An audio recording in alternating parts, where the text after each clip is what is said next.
The Minnesota House Committee on Public Safety, Criminal Justice Reform will come back to order.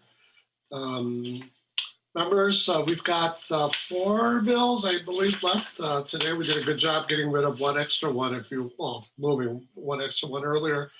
So hopefully, hopefully we won't need to use all the time that we have reserved for today. But let's proceed to have a good hearing of these bills. So first up, we have House File 1082.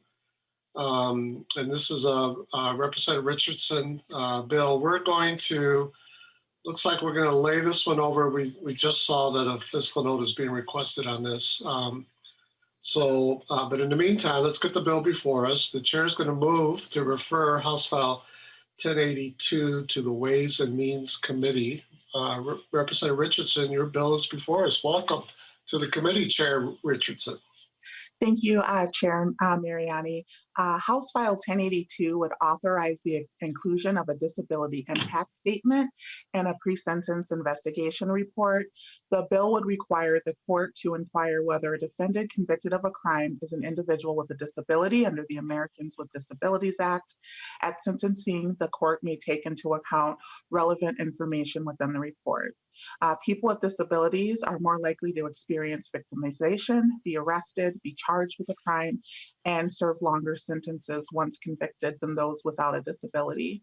While the U.S. Census reports that an estimated 1 in 5 or 20% of Americans report having a disability, the Bureau of Justice found that 32% of federal prisoners and 40% of jail inmates report at least one disability. The largest group has cognitive disabilities. The ability to identify individuals with a disability can be a factor in determining whether there are facts that would support mitigation. It can also help to identify resource needs that will be critical related to needs related to transition, with linkages to housing, employment, and other resources that can be factors in reducing recidivism. Today, I have with me Noah McCourt to testify in support of the bill. Well, thank you, Representative Richardson. And Noah McCourt, welcome to the committee. Please state your name for the record and provide us with your testimony.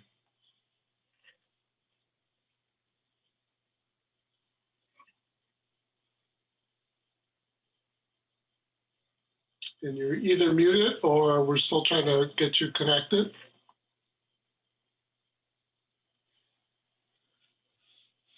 Let me make sure he's in the... Yes, looks like Noah is here. Not sure he's hearing us though. I see his mute button and his... Oh, there we go. Hello, sorry for my tardiness. Not at all. Welcome to the committee. Please state your name for the record.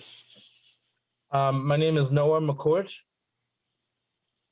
Welcome, Mr. McCourt. Go ahead, proceed and give us your testimony on House File 1082. Chair Mariani and honorable members of the House Public Safety and Criminal Justice Reform Committee. For the past few years, I have probably been one of the top disability rights activists in the state of Minnesota, and I have advocated for Minnesotans with disabilities in every conceivable setting, ranging from caregiver abuse to sexual abuse to police brutality to illegal evictions, etc. And I've been approached by victims' rights advocacy organizations multiple times who have asked me to join their efforts to create harsher penalties, including a mandatory sentencing guidelines when the victim is a person with a disability. And every time I have refused, oftentimes to their immense frustration. While my refusal may appear counterintuitive, it is my belief that longer periods of incarceration do little to address the core causes of abuse and neglect, and even less to protect survivors or even to ensure that they receive some little measure of justice. Instead, it simply perpetuates the same misguided logic that created the prison industrial complex in the first place. If we truly want to address these types of issues, then we need to end the isolation of persons with disabilities that makes them vulnerable to abuse in the first place. And so often that isolation is prison. Violence proliferates behind closed doors. With the 1999 case of Olmstead versus LC, which set a powerful legal precedent that argues for community integration, and yet more than 20 years later, persons with disabilities remain isolated in separate settings such as classrooms, schools, and even correctional facilities. All of this also needs to change. There is also an urgent need for resources to be put into programs that empower individuals about their choices. Right now, too many parts of our system actively socialize people with intellectual disabilities to be compliant, which leads directly to their exploitation. According to data collected but not yet published by the U.S. Department of Justice, people with an IDD diagnosis are sexually assaulted at a rate 7 times greater than non-disabled individuals. We should ensure that people are educated about their right to safe and consensual sex and the right to bodily integrity. Experts find that the education about one's personal rights is the best way to combat deprivation of them. Finally, we must ensure that people with disabilities do report abuse, that they're met with respect and accommodations for the disabilities by everyone in the criminal legal system, from the police to prosecutors to judges to public defenders and courts. I have met many people who have told me when they've attempted to report a crime, they were ignored or worse, discredited. Police frequently fail to interview the survivor, wrongly assuming that limited capacity means a person cannot communicate. I've seen cases where the only person that was interviewed is a person's caregiver who was in fact the alleged perpetrator. All of this brings me to why I support House File 1082. I've seen over the years how our current legal system does little to protect people with disabilities from abuse and wastes public funds on a system that disproportionately punishes Black and Latinx communities and other communities of color, and the disabled individuals within those communities. According to the Bureau of Justice Statistics, an estimated 32% of individuals in prison and 40% of those serving time in county jails have at least one disability. Individuals on the autism spectrum are 7% more likely to be charged with a crime without having any criminal intent. So children with fetal alcohol syndrome continue to be disproportionately impacted by our juvenile justice system. I recently received a call from the mother and the sister of Emmanuel Aranda, who, as you may recall, was the individual who threw this child over a balcony at MOA. And while that was certainly a tragic and egregious situation, Mr. Aranda has been struggling with schizophrenia for years and simply fell through the cracks. And so in that situation, I would ask, who is truly the victim?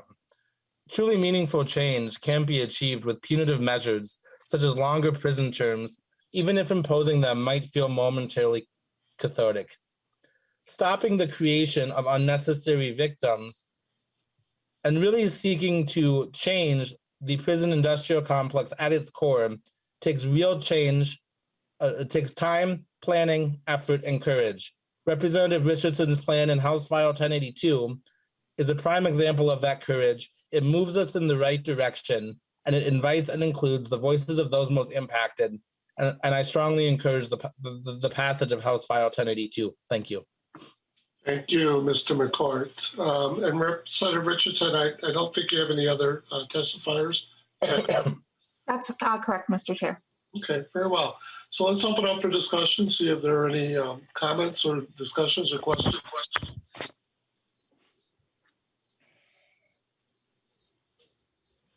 Representative Johnson. Chair Mariani, too many things going on here right now.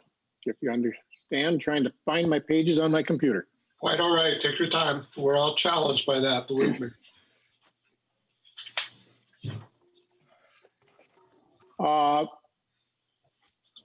Let's see. This is Representative Richardson's bill.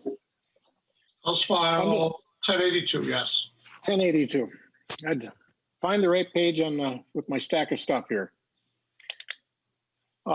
Chair Mariani, members, Representative Richardson, I understand the issue that you're trying to deal with. We do have a serious issue with mental health issues, and it's not just in the criminal justice field, it's all across the spectrum. I'd love to know what's the cause of it. I'm not sure what was done, what happened a number of years ago that's causing this to be such a big issue now, and why so many people are having trouble. But I'm just wondering with this, if the reason for this Do you know if the Minnesota State Correctional Facilities, are they not ADA compliant? Is that what you're getting at? Representative Richardson. Thank you, Mr. Chair. Representative Johnson, when we're thinking about the pre-sentence investigation report, what that gives the courts the opportunity to do is to look at factors that could be relevant to a disability, that could be relevant to the facts of a specific case. Those facts could result in there being mitigating factors available. There could be aggravating factors available that could be done as part of that pre-sentence investigation report. And it's also an opportunity to collect the social history of an individual as well. And so if you have an individual with disability, for example, that is lacking housing, that is lacking employment, or there is a need for additional resources that are going to be needed within a transition from a correctional setting, it's a way to get that information early and to ensure that when we're thinking about post-incarceration, that we can have people connected with the needs and supports that they need as they're transitioning back into the community in a way that they can be more successful, with the hopes that we can also reduce recidivism. Representative Johnson. Thank you. Chair Mariani, Representative Richardson. Is there anything in this bill that would help the courts or require the courts to get that person the actual help they need so it does not continue a vicious cycle? Or is this just a get out of jail free card? Representative Richardson. Chair Mariani, Representative Johnson, what this does is it gives courts the ability to collect more information that could be, again, relevant to a specific case. Because when you're looking at the factors, you can find factors within a case, again, that could be mitigating, or you could find aggravating factors as well. And so it's really a case-by-case analysis. And for the courts, they will have the discretion to determine whether mitigation is an appropriate pathway forward. Representative Johnson. Thank you, Representative Richardson. Chair Mariani, members. I'm getting the feeling that this is a bill that is designed to replace the Sentencing Guidelines Commission because it's looking for different ways for downward departures outside the current guidelines that we have. If we keep doing these things and letting the judges decide outside those guidelines, do we need the Sentencing Guidelines Commission anymore? Thank you. Any other questions, comments? If not, Representative Richardson, your final comments. We're going to, as I said earlier, we're going to lay this over. A fiscal note has been requested, and we want to make sure that we were, I think originally we were going to send this to the General Register, but we don't want to send it there if it needs to make a stop at Ways and Means and or considered, up here within our finance decisions as a finance committee. So we're going to hang on to this a little bit until we find out, what the fiscal note tells us, and then we'll figure out our steps from there. But it certainly is my hope and desire that we act on this before deadline prevents us from being able to do that. Representative Richardson.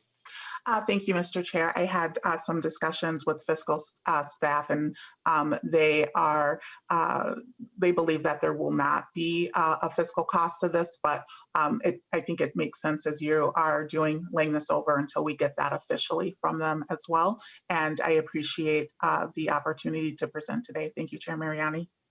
Thank you. And members, similar in many ways to the earlier bill that we heard on pre-sentencing, Good gosh, who had that bill? Was that Representative Feist? I know last year it was Representative Munson's bill. So with that, members, we're going to lay this over, but we will be coming back to this hopefully sometime soon. Thank you, Chair Richardson, for bringing this an important bill. And clearly our systems are severely challenged when it comes to a number of disabilities, including especially mental health issues. We've got a lot of work to do in order to put in place all the tools and mechanisms and resources to respond fairly and justly and effectively for the people of Minnesota. So thank you for your bill. The chair lays over House File 1082. Members, the next bill up is House File 1020, Representative Gomez. Representative Gomez, welcome to the committee. The chair moves to refer House File 1020 to the General Register. Representative Gomez, your bill is before us. Thank you, Chair Mariani and members of the committee. So House File 1020 is a pretty simple bill. It really codifies what is current administrative policy and law and extends existing policy with respect to those on supervised release being allowed to participate in our state's medical cannabis program, to people who are on probation and under county supervision, and those who are on pretrial release. So I'm not sure if you've had medical cannabis bills before your committee before, but as you likely know, in 2014, the legislature authorized a medical cannabis program, which was established in 2015. We joined, I think there are 39 states around the country now that have medical cannabis programs. Patients with qualifying medical conditions can be enrolled in a patient registry maintained by the Minnesota Department of Health, and they're then eligible to access medical cannabis from a licensed medical cannabis dispensary.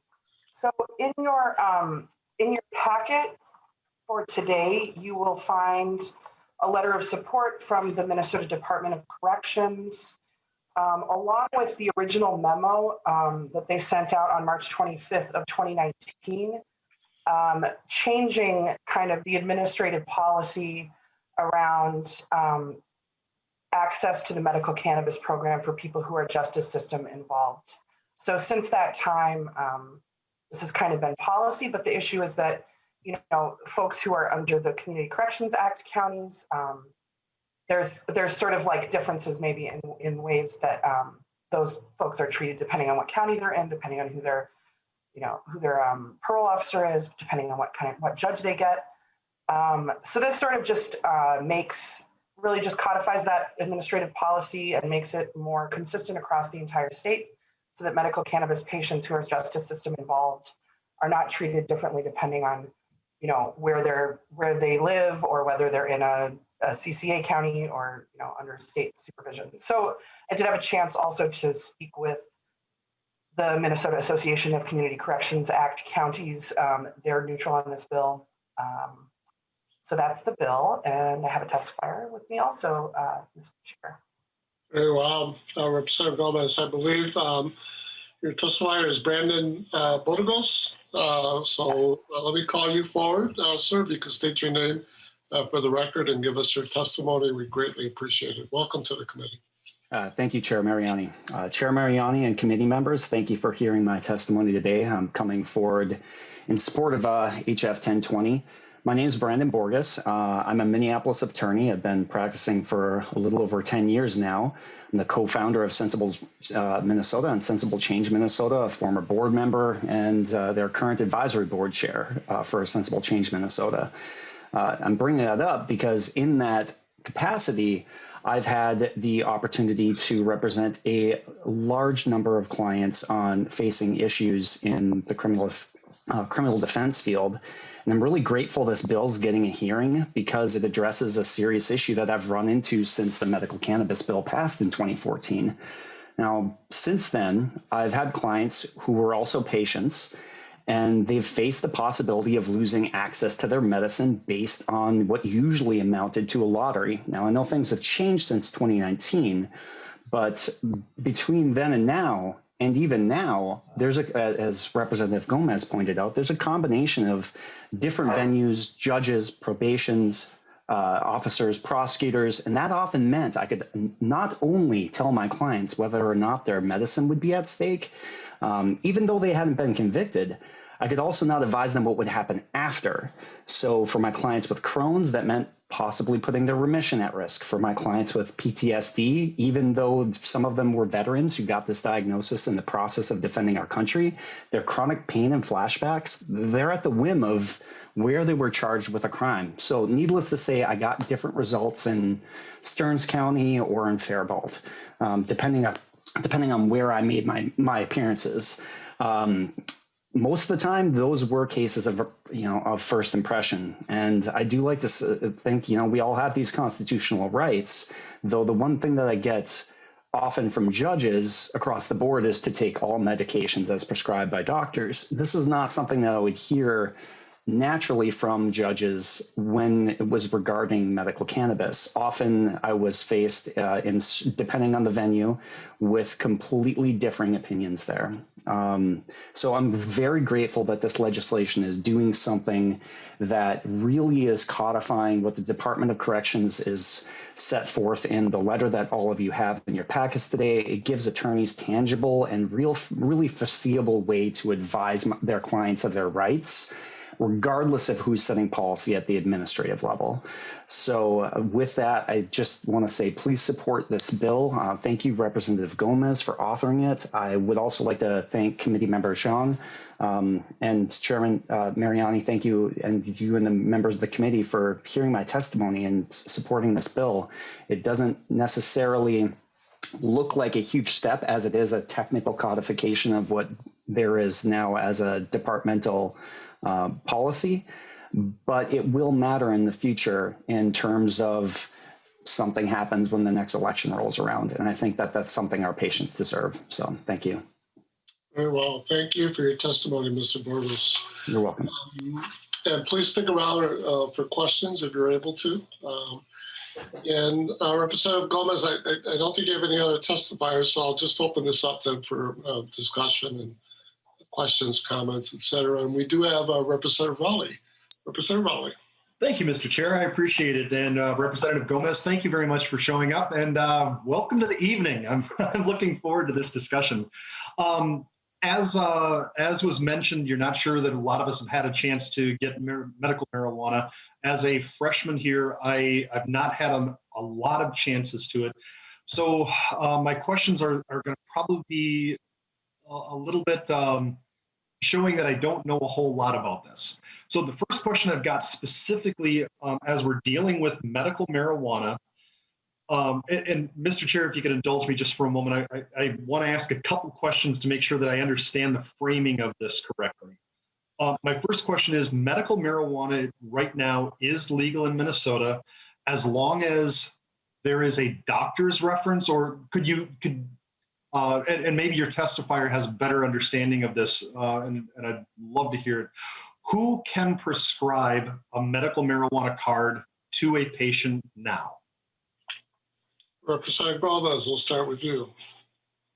Thank you, Chair Mariani, and thank you, Representative Raleigh. Good to be here in the evening with you all. So my understanding is, because cannabis is illegal under federal law, doctors can't directly prescribe cannabis to patients. And so for this reason, Minnesota, like a lot of, I think most other states, has established a medical dispensary system and then allows medical professionals to place patients on a patient registry where they're then able to access the medicine that's at the dispensaries.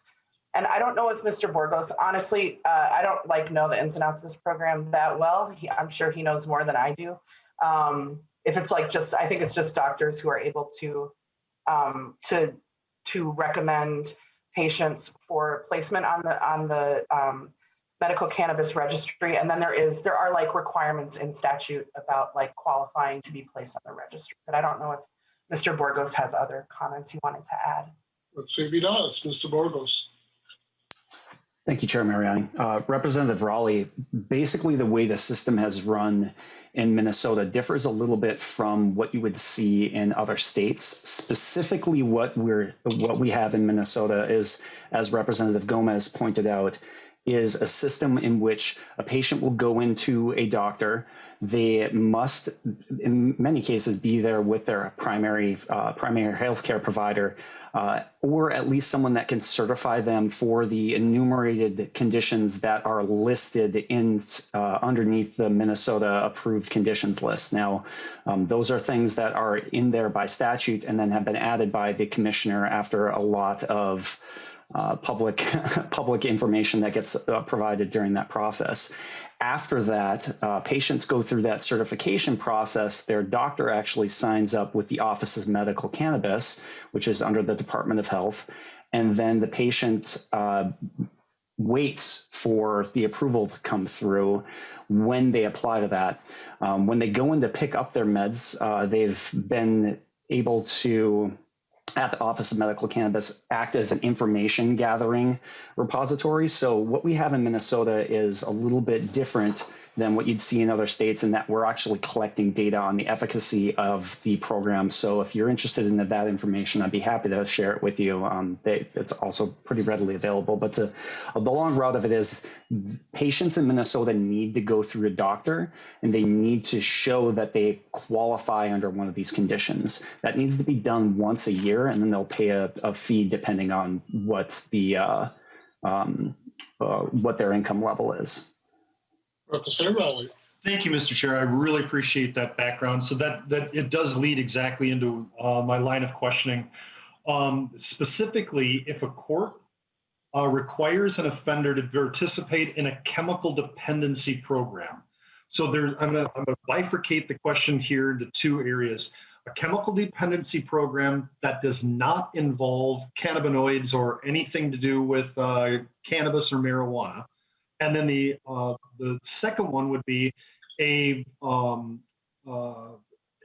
sort of a treatment program that maybe does involve a family of cannabinoids. So on the one, there's nothing in their treatment about cannabis or any other cannabis related. And then the second one, if it does relate to that. But I'd be happy to rephrase the question, because I know it's a little bit of a long question. Representative Gomez, we'll start with you again, but Can I pass that over to Mr. Burgos, please? I kind of thought so. Mr. Burgos. Thank you, Chairman Mariani.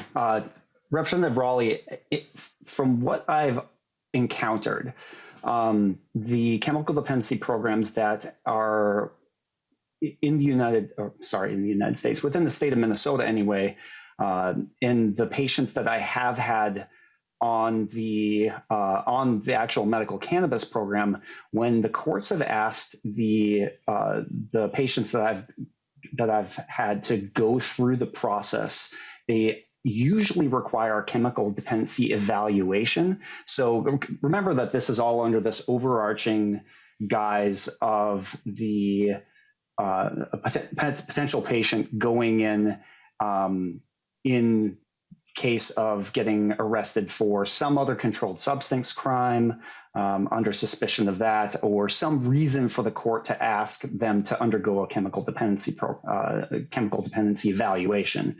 Once they get the evaluation, if that then recommends a chemical dependency program, then the evaluation, depending on the program, they may recommend that the person not use cannabis, may recommend that they do use cannabis, depending on whether or not the specific chemical dependency program that they picked supports and believes that that medical cannabis is medicine. So I've really seen it go in two different directions with that.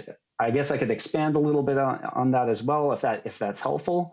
But from the way I understand the two questions is, if cannabis is involved in treatment, then we want to make sure that what I've had before is the treatment professionals are getting the information, and this is usually required when they get into it. They're getting the information that they need to know that the patient is using program medicine.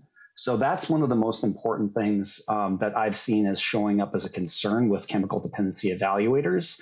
And the way I've dealt with that as a criminal defense attorney was to work hand in hand with them and provide them the information that they would need to show that they're within that program. That's something that needs to be done, but it also is like, what do you have for proof that what you have right now is for program meds? And I think in this legislation, you may also see a line in there that talks about whether or not a positive drug test comes back.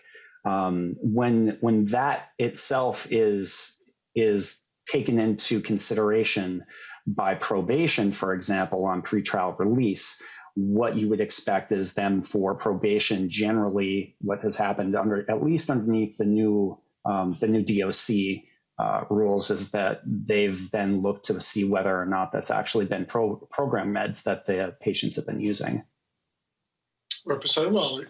Thank you, Mr. Chair. And will House File 1020 further put us at odds with the federal government, or how is this going to be classified as far as what we're doing in the state? Will this help us? Will it put us at odds with the federal government, or does it not matter either way? Mr. Chair.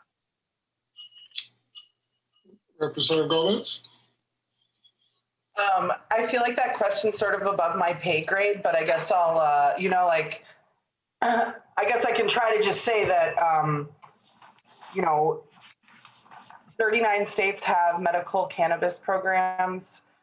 I don't know how many now have adult recreational or adult use, legalized adult use programs, but most of the country, our cannabis policy, state level cannabis policy is out of step and in violation of the federal law. We know that at the federal level, they're trying to deal with that kind of inconsistency. But I mean, we're sort of in good company in a manner of speaking, right? Like we're all kind of in violation of federal law. So I guess from my, again,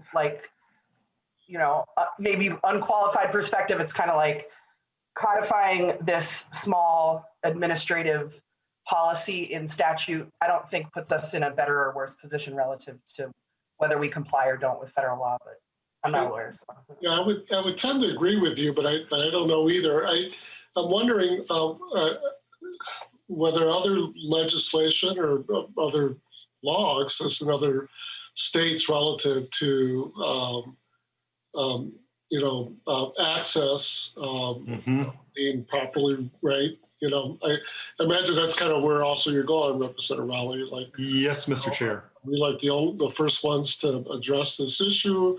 Is it an issue, across the country, et cetera? Maybe Mr. Borgos might be able to help us with that.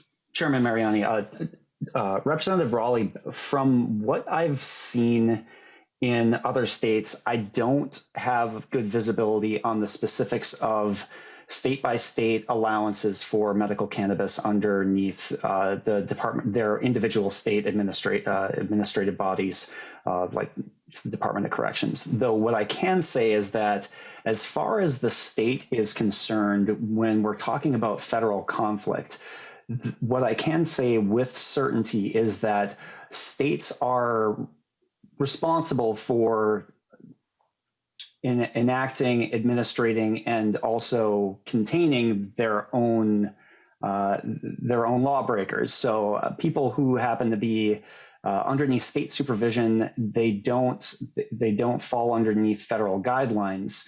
So to the extent, at least, that we would be talking about this in terms of our county facilities, no, those would not be affected by this. Or rather, those would be affected by this, but we would not be seeing this at like the prisons that are underneath federal jurisdictions. So the two jurisdictions don't overlap in this area, in which case I would also say pretty clear certainty that this would not be an issue coming into federal conflict in that regard. Representative Raleigh. Mr. Chair, final question. How does an offender tell the court that they are on the medical marijuana registry? And are there any concerns that we see as far as data privacy or anything else having that information being entered into the public record, Mr. Chair? Mr. Burgos? Chair Mariani, thank you. That's actually a very good question, Representative Raleigh. We ran into that in one of my cases of first impression back in like 2017. So in the process of putting things on the court record, we do need a protective order. So as an attorney, it's of course my job to make sure that that happens.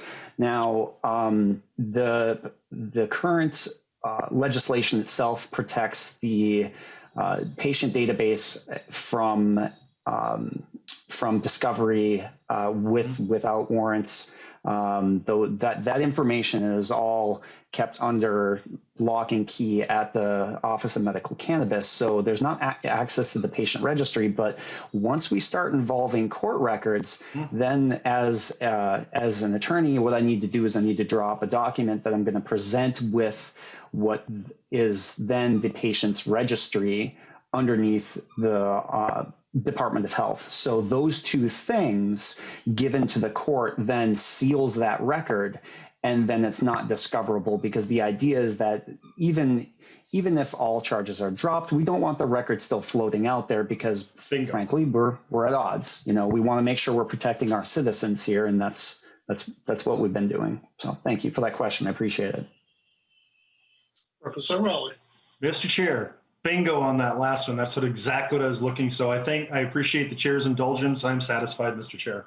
All right, thank you, Representative Raleigh. Representative Johnson.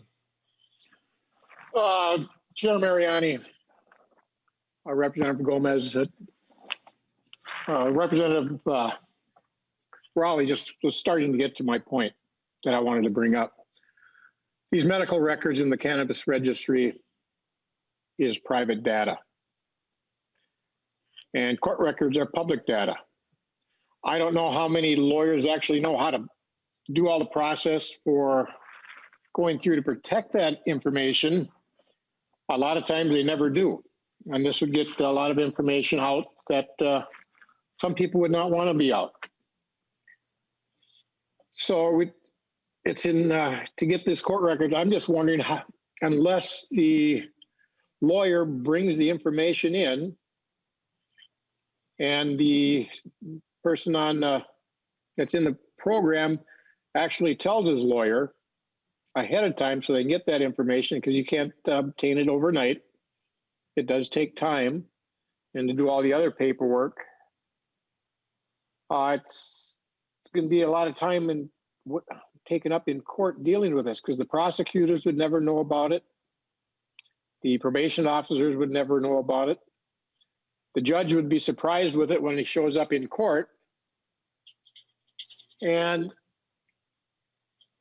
I'm not just sure how this is going to work whatsoever, and especially when you have people that are on in the going through drug treatment courts. That is one thing. I can't remember the judge's name from down in Winona, but I'm waiting for the recreational marijuana bill to come up to have her up here to testify on this stuff. She has a lot of statistics and a lot of good information. There's definitely some issues with this bill that I have problems with. And so I don't know how that's going to work with the issues with the data that is private having to be released. And when you're in court, when you release that information, the courts are open. They don't seal the courts and close the courtrooms just for this information. I think this is a bad idea, going down a rabbit's nest that's going to cause a lot of problems. So with that, I can't support this. So, Mr. Burgos, anything you want to add about public-private data challenges, issues? Or? Chairman Mariani, Representative Johnson, I understand your concerns. In fact, when I first started practicing back in with this specific issue back in 2015, 2016, when I had some of my first clients come through, those were some concerns that we did have addressed. Now, the protective order that I'm talking about, it's about a paragraph long, and it's incumbent upon us as attorneys to, at this point, make sure that we're representing our clients competently, and that does fall underneath competence. So, I mean, with Board of Professional Responsibility, looking at my student loans, I'm going to be making dang sure that that's in there. As to the specific records, the one thing that I would add regarding the cannabis registry and what actually gets presented to this court, along with that paragraph-long protective order, this is something that I definitely need to show to the prosecutor beforehand. I've had discussions prior to going in. It doesn't take all that long to establish that now that this system's been in place for 6 years, 7 years now. With that said, the actual information that gets entered into the court is merely the patient's registry. So what they have given to the court is like about yay big on a piece of paper. And then that just goes in. The only way that somebody could access that now would be to physically go down to the courthouse if it wasn't under a protective order and then pull the information from the courthouse computers. Otherwise, it's not available remotely. And then when we as attorneys add that protective order in, and that's something that judges are now getting used to, that's something that will not allow even at that point to be taken it because it's under seal with the court. Mr. Chair? Representative Gomez. If I may, I just wanted to direct Representative Johnson's attention to the DOC memo that's included in the packet. It might be useful for some of the concerns. It does talk about providing verification to the supervising agent that they're on the state registry. Further, in the third paragraph, it directs agents to proceed with chemical testing per DOC policy. If they find an offender test positive for THC, the offender will not be taken into custody if that test result would otherwise constitute the sole alleged violation. The individuals will have a reasonable period of time within which to provide the agent with verification that they're on the state registry for use of medical cannabis. So, I understand that some of this might happen in court, but my understanding based on this memo is just that a lot of that, in case there is a violation, that information would be passed between the supervising agent and the person being supervised. It's not like, and a lot of private information, right, goes back and forth between those parties all the time. So just for your information. Well, and you might have telepathically dialed a friend. We do have someone from DOC here, and I'm told that they do want to speak to the practical matters, that this legislation addresses. And so I'm not sure who's here from DLC, but Mr. Chair. The commissioner. I'm here. Good evening. Welcome.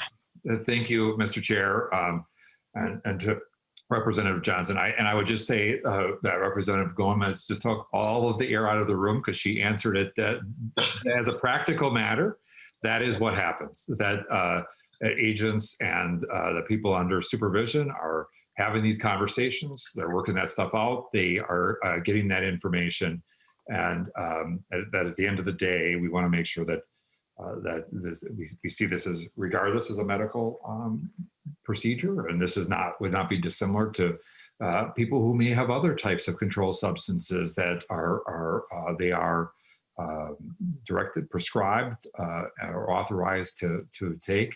And that's the position. And so that reflects, I think, the reality of practically what happens in a vast majority of these cases. Very well. Thank you. Appreciate that, Commissioner. All right. Chair Mariani. So, Chair Mariani. Representative Johnson.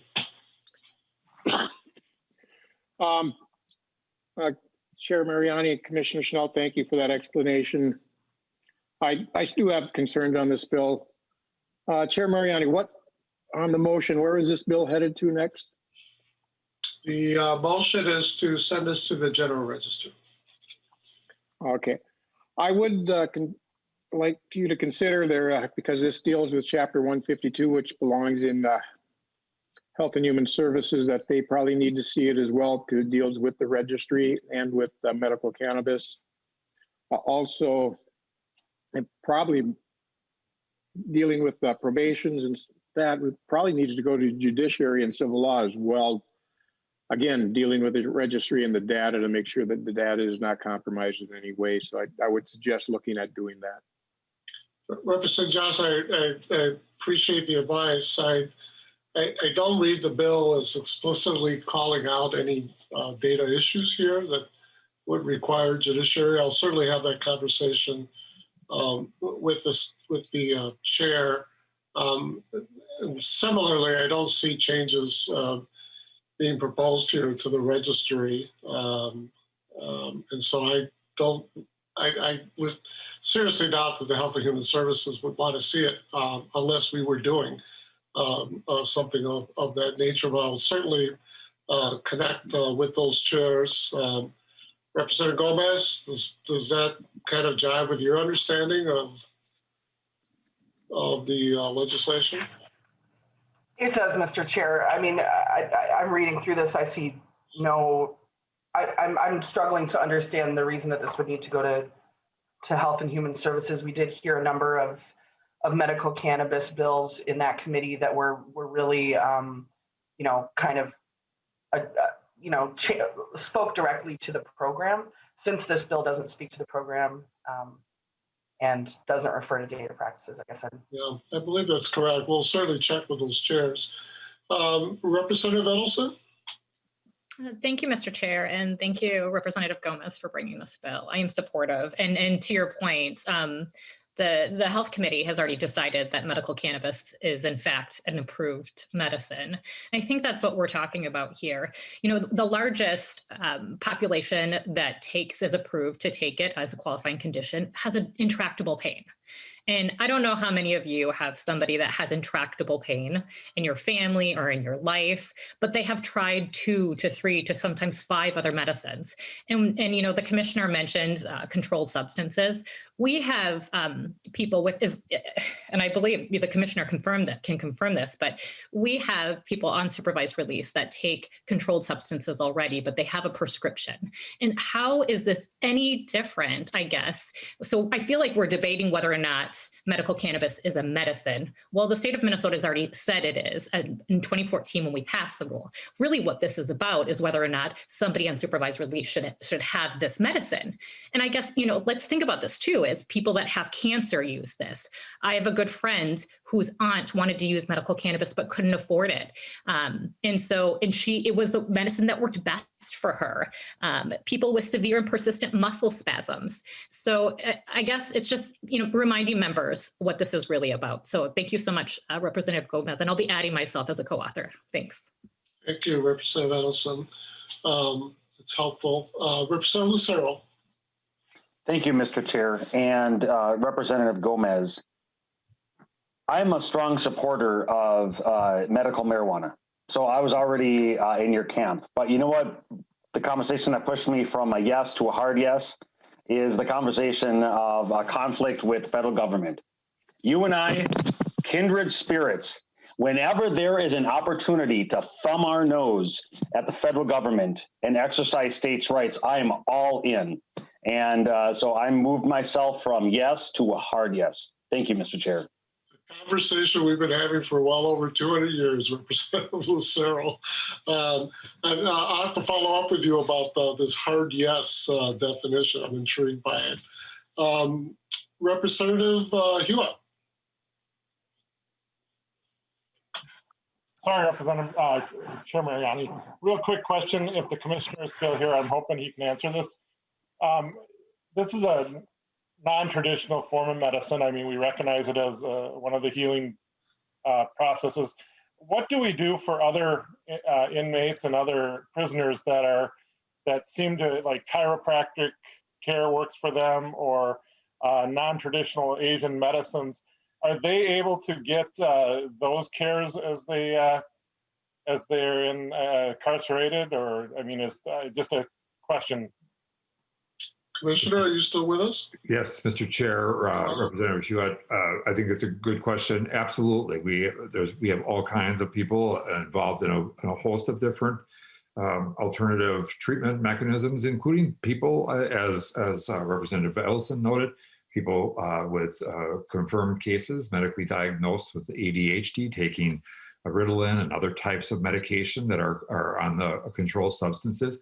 This is common practice because we're dealing with bona fide medical considerations. And that's really what prompted the policy change at the agency level, was to recognize that and the policy decision that had been made by our legislature some years earlier.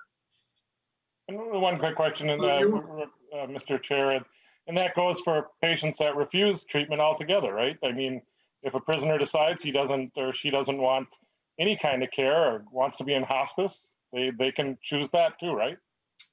Commissioner. Yeah, Mr. Chair, Representative Hewitt, absolutely. Thank you. Thank you, Representative Hewitt. Let's see, I think that's it for questions. Anyone else? All right. Representative Gomez, you kickstarted a really good conversation here in our committee. You know, and frankly, my quick editorial is that, you know, and there are these kind of conversations all across our society because of the way that cannabis has been, you know, categorized, cataloged, you know, connected to all aspects of our legal framework. And I think what's happening is that, you know, there's some major disentangling of that. And in the process of doing that, many of us are trying to do that in a very responsible and transparent way. I take your legislation to fit in that, you know, that description of approaching the very difficult work our society is doing relative to cannabis. But I'll let you make your closing statements, and then we'll go to the vote. Thank you, Mr. Chair, and sincere thanks to the committee for this good conversation. I think that, you know, that it's good for us to kind of dig in like this together, and I don't really have much to say, but you know, this is just a simple bill, and I appreciate your consideration of it. Thank you. Very well. The chair renews his motion that House File 1020 be referred to the General Register. The clerk will take the roll. Chair Mariani. Aye. Chair Mariani, aye. Vice Chair Frazier. Aye. Vice Chair Frazier, aye. Representative Johnson. No. Representative Johnson, nay. Representative Edelson. Aye. Representative Edelson, aye. Representative Feist. Aye. Representative Feist, aye. Representative Grossell, excused. Representative Hollins. Aye. Representative Hollins, aye. Representative Hewitt. Aye. Representative Hewitt, aye. Representative Cleaborn. Aye. Representative Cleaborn, aye. Representative Long. Aye. Representative Long, aye. Representative Lucero. Yes. Representative Lucero, aye. Representative Mueller. Mueller votes yes. Representative Mueller, aye. Representative Novotny. Novotny, aye, but it's just a normal aye. Representative Novotny, aye. Representative O'Neill. O'Neill, aye. Representative O'Neill, aye. Representative Pinto. Aye. Representative Pinto, aye. Representative Poston. Poston, nay. Representative Poston, nay. Representative Raleigh. Raleigh, aye. Representative Raleigh, aye. Representative Vang. Aye. Representative Vang, aye. Representative Zhang. Aye. Representative Zhang, aye. That concludes roll call with 16 ayes, 2 nays. Very well. With 16 ayes and 2 nays, the motion prevails, and House File 1020 is referred to the General Register. Thank you, Representative Gomez. and Mr. Burgos, and Commissioner, for your testimony. Members, this is a fascinating committee. We have hard yeses, and then we have normal ayes. So I'm going to start doing a cataloging of our gradations of ayes and nays and yeses and nos. Thank you for the strong conversation, members. With that, Representative Hollins, we have House File 1121, and Representative Hollins, your motion. Representative Hollins moves to refer House File 1121. I believe the motion is to the Ways and Means Committee. Let's just start there, and then if we need to change the motion, we'll do that. Representative Hollins, your bill is before us. Thank you so much, Mr. Chair. Thank you, committee members. This is a fairly straightforward bill that seeks to remove the statute of limitations for certain sex crimes. Most of you are probably familiar with it. It's been before this committee several times, I believe, and it was cut out of the omnibus bill last time. But we're giving it a shot again, and it's moving in the Senate, so we're really excited about this. As a little bit of background, under current Minnesota law, the statute of limitations for criminal sexual conduct varies. This bill seeks to remove the distinction between adult and child sexual assault cases, as well as the requirement that DNA must be collected and preserved in order to overcome the statute of limitations. It specifically applies to complaints or violations of section 609.322, which is sex trafficking, and section 609.342 to 345, which are criminal sexual conducts first, second, third, and fourth degree. Research in recent decades has shown that survivors of sexual assault have many valid and scientifically based reasons for not coming forward immediately after the harm is done. And this research isn't based just on anecdotal experiences of survivors, but also on science behind the neurobiology of trauma.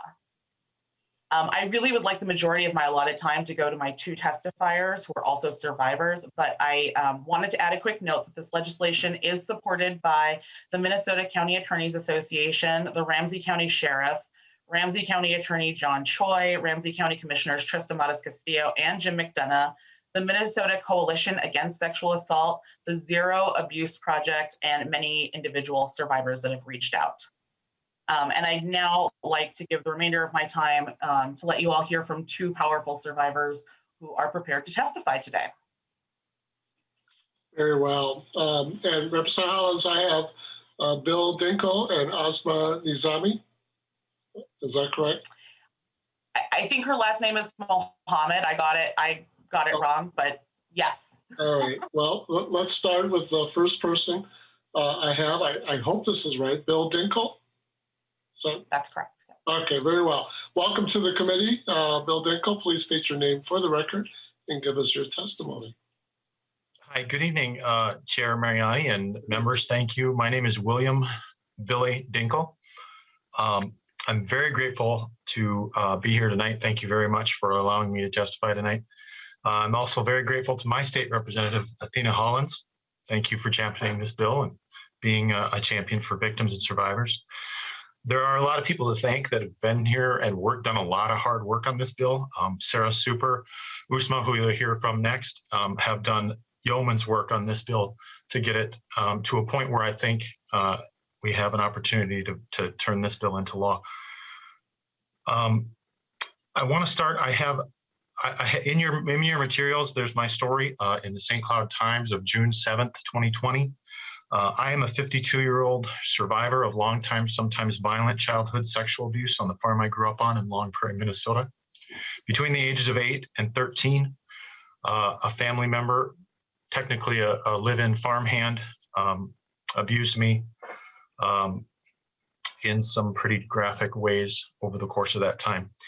He went on to have several victims, and studies will show, experts will tell you that over the course of a lifetime, an abuser or a predator who is not brought to justice or who isn't stopped can have over 50 victims.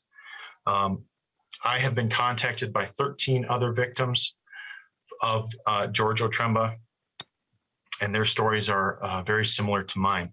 In 2002, he was convicted of second-degree criminal sexual conduct with a minor and was given probation.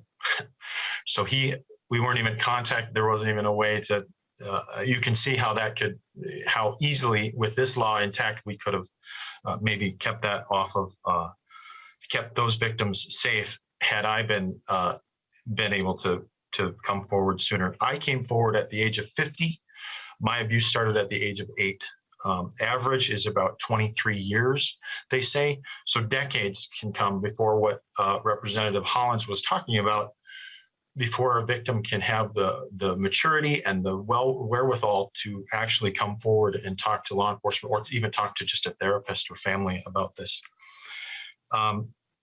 In your packets, again, there's my story, and it talks more about my experiences.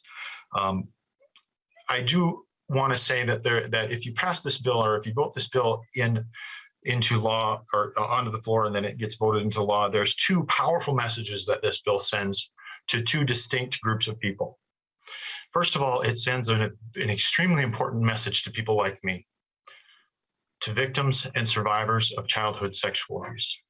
It says, my justice system, my government, and my elected officials care about you. And it gives victims and survivors a voice in finding justice for what has happened to them. So it sends a very distinct message to victims and survivors. It also sends a very distinct message to abusers and predators and the people who protect them, enablers, silencers of victims. It sends a message to them that we're listening, we are finding out who you are, and you are not going to continue to do this. We're going to stop you, and we're going to stop you sooner. As we stated earlier, over the course of a lifetime, an abuser that's not stopped can have over 50 victims. The sooner we can have someone report and have that abuser and predator held accountable, the sooner we can stop that particular abuser from having more victims. Removing the statute of limitations obviously helps that for future victims. I want to thank you again for hearing this in the committee tonight. Thank you, Representative Hollins, for being a champion on this. Thank you, Representative Gomez, for being a champion on it last year. We really appreciate that. I also want to thank Sheriff Bob Fletcher, my commissioner, Trista Mascasillo, and Jim McDonough, who is just a brave warrior and a brave survivor, and has given strength to a lot of survivors to come forward. I want to thank Hennepin County Attorney Mike Freeman, and obviously the Minnesota County Attorneys Association. Thank you for allowing me to testify tonight, Mr. Chair. Thank you so much, Mr. Dinkle. Thank you for the hard work that you've been about in trying to get our state laws to line up with the realities of her people, and to then create justice. Appreciate you very much.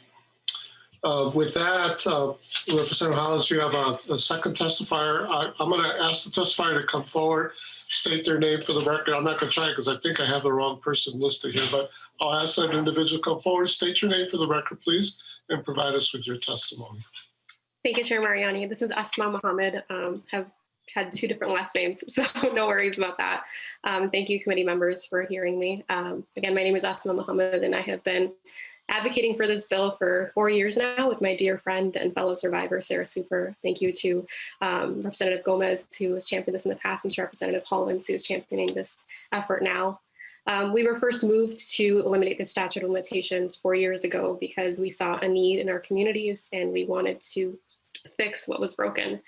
And we know that survivors around the country have been pushing their states to do the same. California has done it, Kentucky's done it, Illinois and Maryland have done it. And I think that Minnesota's better than all of them. And I think that we need to prove that by eliminating the statutes. I am personally impacted by this law, as you heard from Billy as well. He's another survivor who's impacted by this. When I was assaulted at age 12, I didn't know that I had a limited time to report, or a limited amount of time to report what had happened to me. But thanks to other efforts, I know that children can report in some cases, and that the legislature does understand in some cases with children that trauma takes years to surface and it lasts decades in many, many cases. Unfortunately, we didn't understand that trauma works the same way with adults, that adults are still facing a lot of those same resurfacing. The memories take years to come out. So that same grace and understanding around trauma was not extended to me as an adult, even though it works the same way. So when I was assaulted again at age 20, I took years to understand what happened to me. The man who assaulted me was well known, well respected. And it wasn't until 3 other women came to me and shared that they had also been assaulted by this man that I gained the courage to finally think about reporting. Unfortunately, my time was up. I wasn't allowed to report because of the statute of limitations. So that man is thriving today and likely terrorizing other women simply because the statute of limitations protects him instead of me and other survivors. So eliminating the statute of limitations, I want to be clear, does not in any way impact due process. It actually allows everyone in the system to have due process. So the burden is still on me or the survivor or the person reporting to prove with evidence to a competent judge and jury that the person who assaulted them is guilty. They have to bring up evidence, they have to bring in witnesses, everything. But the law currently doesn't even allow for that. What this does do is allow survivors who have been assaulted to take the time that we need before we choose to report. Every single one of us deserves that choice, and we deserve to have our day in court. While this law is not retroactive in nature, so it wouldn't protect me now, it would allow survivors who are assaulted in the future to report when they feel ready. It would allow for many of us to access healing, knowing that our state supports survivors' right to due process along with the accused. So, and if a crime has been committed and nobody hears it, it doesn't mean that the crime didn't occur or that the trauma disappears. And I hope that this body will choose to hear those voices that have been silenced. Thank you. Thank you, Ms. Mohammed, for your graceful, powerful words. Like Mr. Dinkle, you've been at this for a while, and I appreciate your constant, strong efforts to get your legislature to do right. Greatly appreciate it. Thank you. Very well. Members, let's hold on a second. Okay. Why don't we open it up for questions and discussion? Representative Hewitt. Thank you, Mr. Chair Mariani, and thank you, survivors. Representative Hollins, this is my life. At 12 years old, I was molested by a Catholic priest that was helping me when my mother was dying. It happened 3 weeks after she died. I kept that quiet for 10 years. In 1987, I finally decided, after Jeff Anderson, who we all know here, came out and filed the first lawsuit. And I went and seen Jeff, and I was really upset that we couldn't go after this priest who had multiple victims through southern Minnesota. Multiple victims. He was arrested twice. And the police said, well, that family's really, they don't have credibility. Don't worry about it. Just let's go back. In fact, 2 weeks before I was molested, he did that. And that's the sad thing, is that could have totally been avoided in my life. And that's the story. And when we went back and he said, John, there's only one thing we can do to try to stop this, is we have to file a lawsuit against the church. And being a Catholic, and I'm still a Catholic, it's bugged me to this day that was my only option, and that's a guilt I will take to my grave. That I had to basically punch my church for justice here. I'm begging you this time, please do not let this slip into an omnibus bill. We need to do something about this to stop these predators. They're awful people. The priest that molested me continued even to the day that I reported in '87. He had other victims beyond that. And unfortunately, the church didn't stop him. We need to hold these predators responsible. Thank you, Representative Hollins, for carrying this bill. It definitely would be too emotional of one for me to carry, but you know I'm on it and I support And victims, hang in there, man. You're great. Thank you, Representative Hua. Thank you for your grace and your wisdom. Representative Pinto. My goodness, I certainly can't follow that well at all. I will just, I'll say, first of all, thank you to everyone for sharing your experiences, including my colleague who just spoke, and Representative Hollins, to you and to the testifiers. I want to make sure, I guess, a couple thoughts that were popping in my head.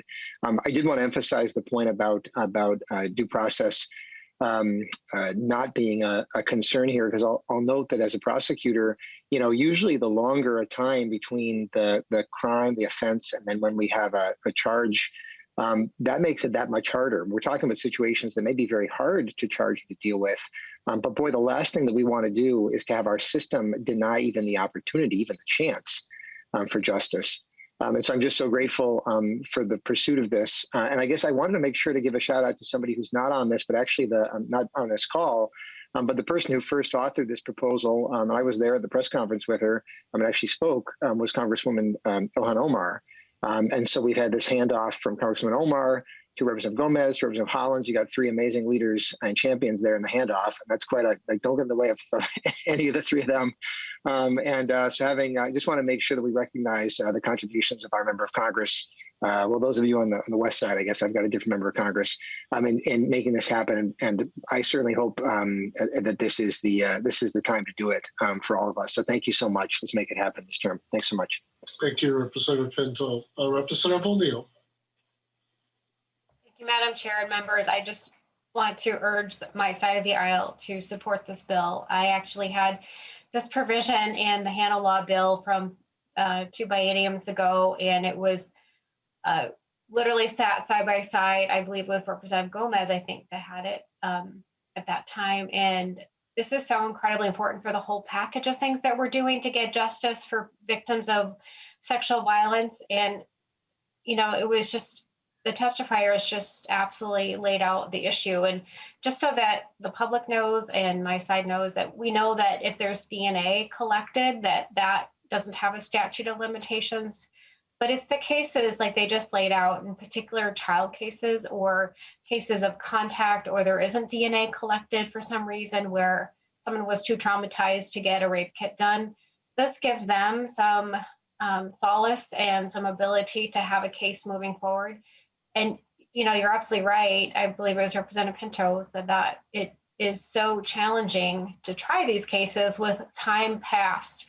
The standard doesn't change. It's still, very high bar. So it's beyond a reasonable doubt. It's still a very high bar.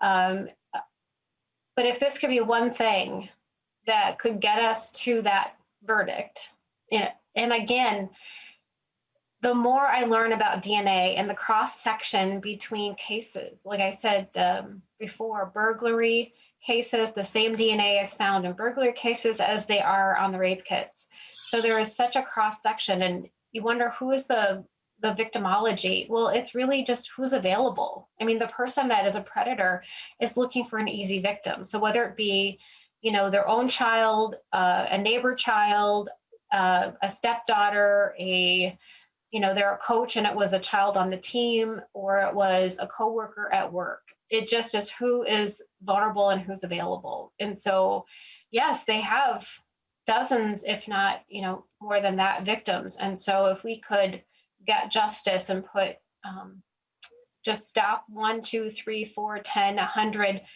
men, or in very small cases, women, from doing this kind of predatory behavior, we are going to be saving the next generation. So I urge my side of the aisle. This is one component that's incredibly important, and it's intertwined with legislation that we've already talked about. So I just really would encourage a yes vote on this bill, and whether it's a standalone or in your omnibus, either way, or maybe both. You can do the Phyllis Kahn way of legislating and just stick it all over. I'd be fine with that too. Thank you, Mr. Chair.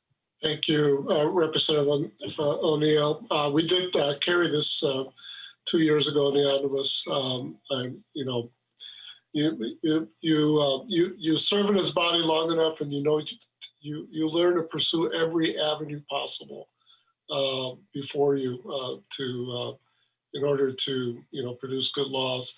I do think it's important. I do agree with Representative Hewitt that we do everything we can to make sure that this bill has the bright light on it and the air in it, and so that's ergo the motion before us. But let's see how it goes. I know that there's a good author over in the Senate from the other side of the aisle who's carrying this bill, and there seems to be some good traction there as well. Anyone else? Any other members? All right. Very well then. Representative Hollins, you get the final words here then. Thank you so much. I really just want to thank all of the people, survivors who came forward today to tell their story. It was so powerful and so moving. And I'm so thankful that you are willing to share that with me and with this committee. And I am truly honored to be carrying this legislation. I hope that committee members, I hope that you are able to support this. And I'd really like to see this become law as soon as possible. Thank you. Very well.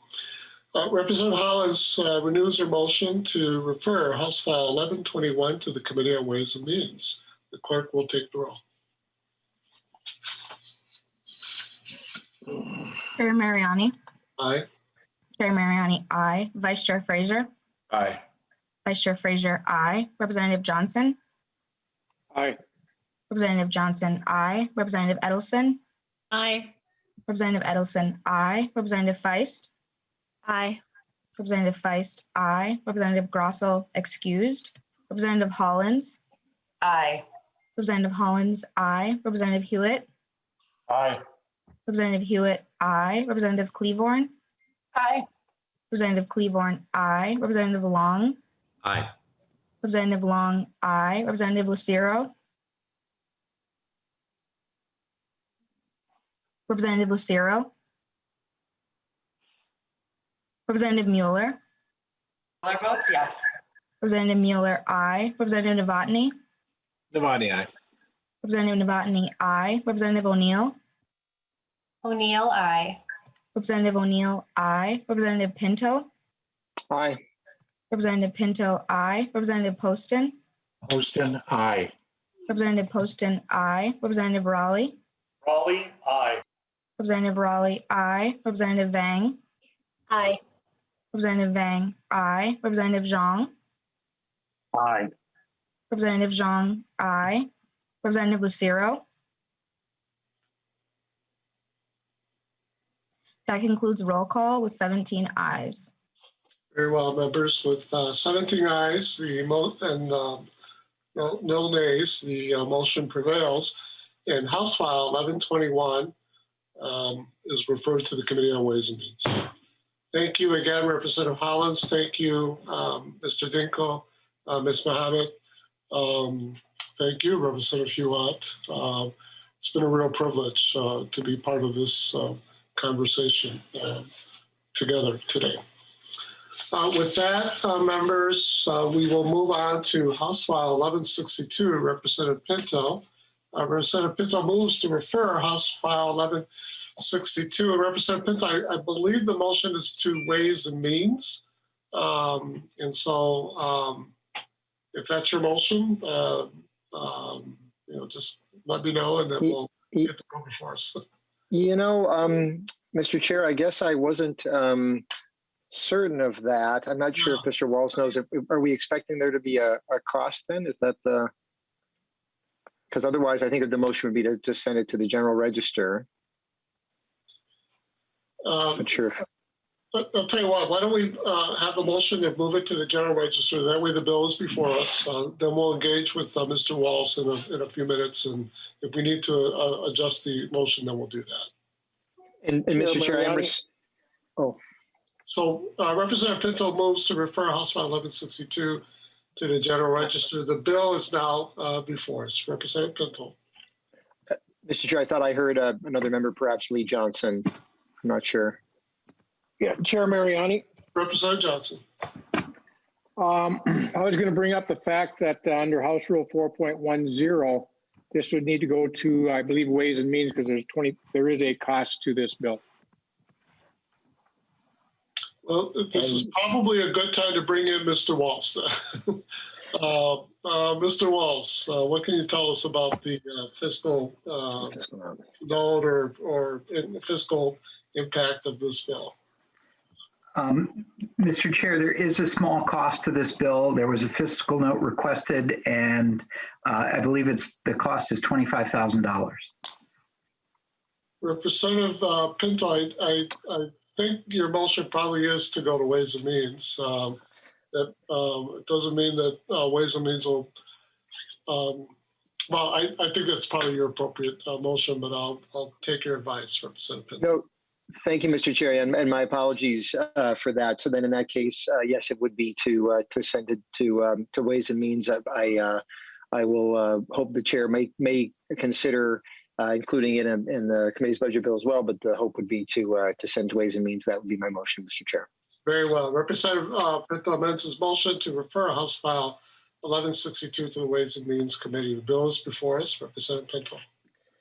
Thank you, Mr. Chair and members. So House File 1162 addresses an issue involving the intersection of two legal principles. One is the concept of felony murder, which provides that when there is, in really broad and rough terms, that when there's a felony crime that is in progress and someone dies, there's the possibility that somebody could be charged with murder. There's also the concept of aiding and abetting a crime where somebody can be held responsible for another's conduct.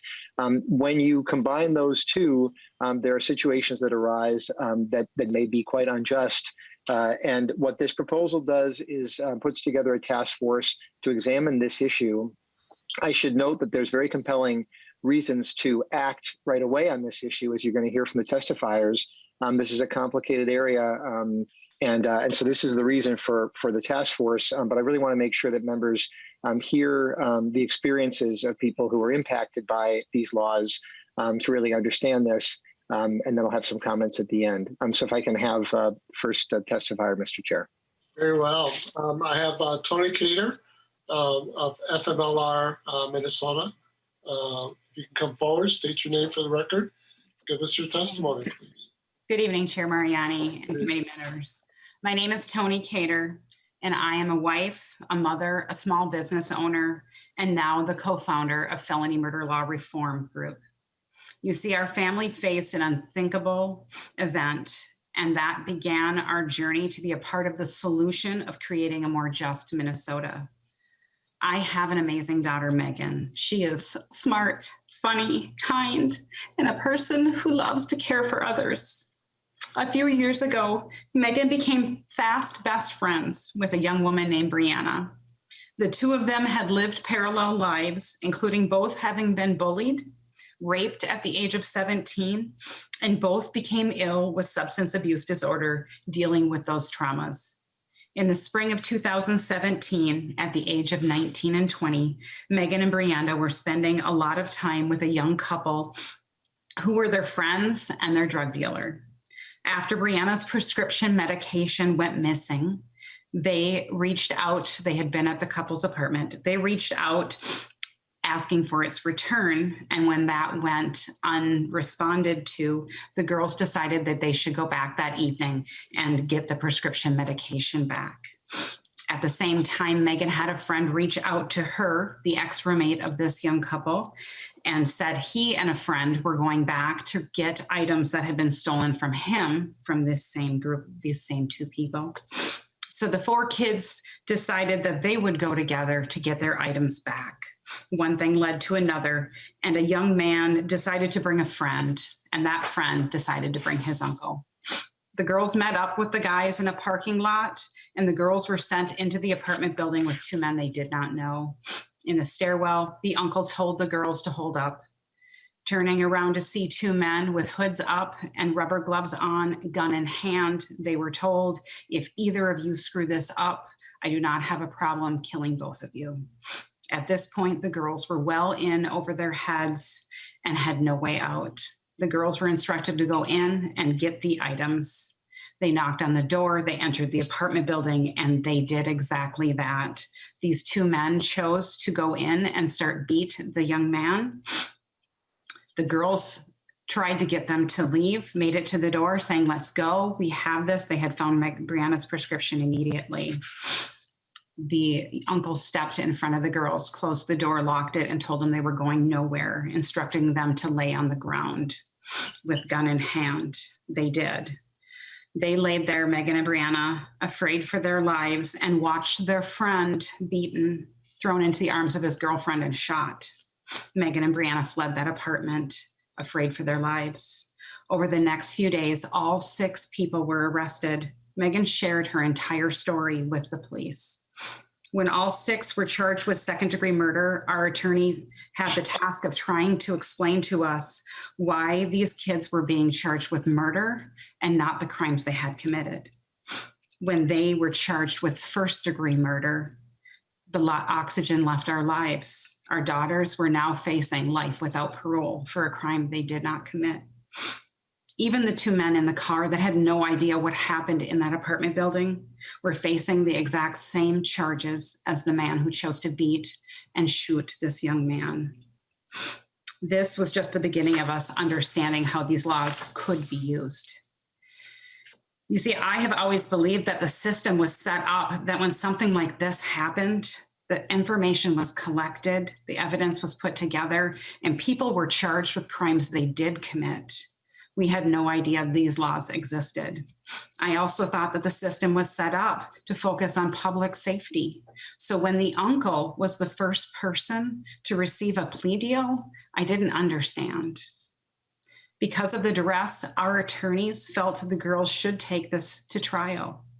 But because of facing first-degree murder and life without parole, the fact that our 19 and 20-year-old daughters would likely go to life without parole in prison, and we would never see them outside those walls again, the decision was made to take a plea deal for aiding and abetting second-degree unintentional murder, and our daughters were sentenced to 13 and a half years in prison. Once at Shakopee, it became very clear, as we heard the stories of other women at Shakopee's women's prison who were similar in their stories. They were not present at the time a murder happened. They were not at the scene of the crime. They were in the car. They played peripheral roles at best, and yet they were charged with the murder somebody else committed. We know of multiple women currently serving life without parole at Shakopee, some whose killers received plea deals. Maureen will leave Shakopee in a casket, and the man who chose to kill her victim will be home with his family in 26 years. These stories are heard over and over again. Over the last 2 years, we formed Felony Murder Law Reform, as we call FMLR, and we have worked with the Minnesota Sentencing Guidelines Commission, the DOC, law professors from the U of M, St. Thomas, and criminal law reform organizations across this nation to gather information about not only the felony murder law globally, nationally, and on a local level. What we know is that every common law country in the world has abolished these laws except for the United States. And even in the United States, we have great disparities.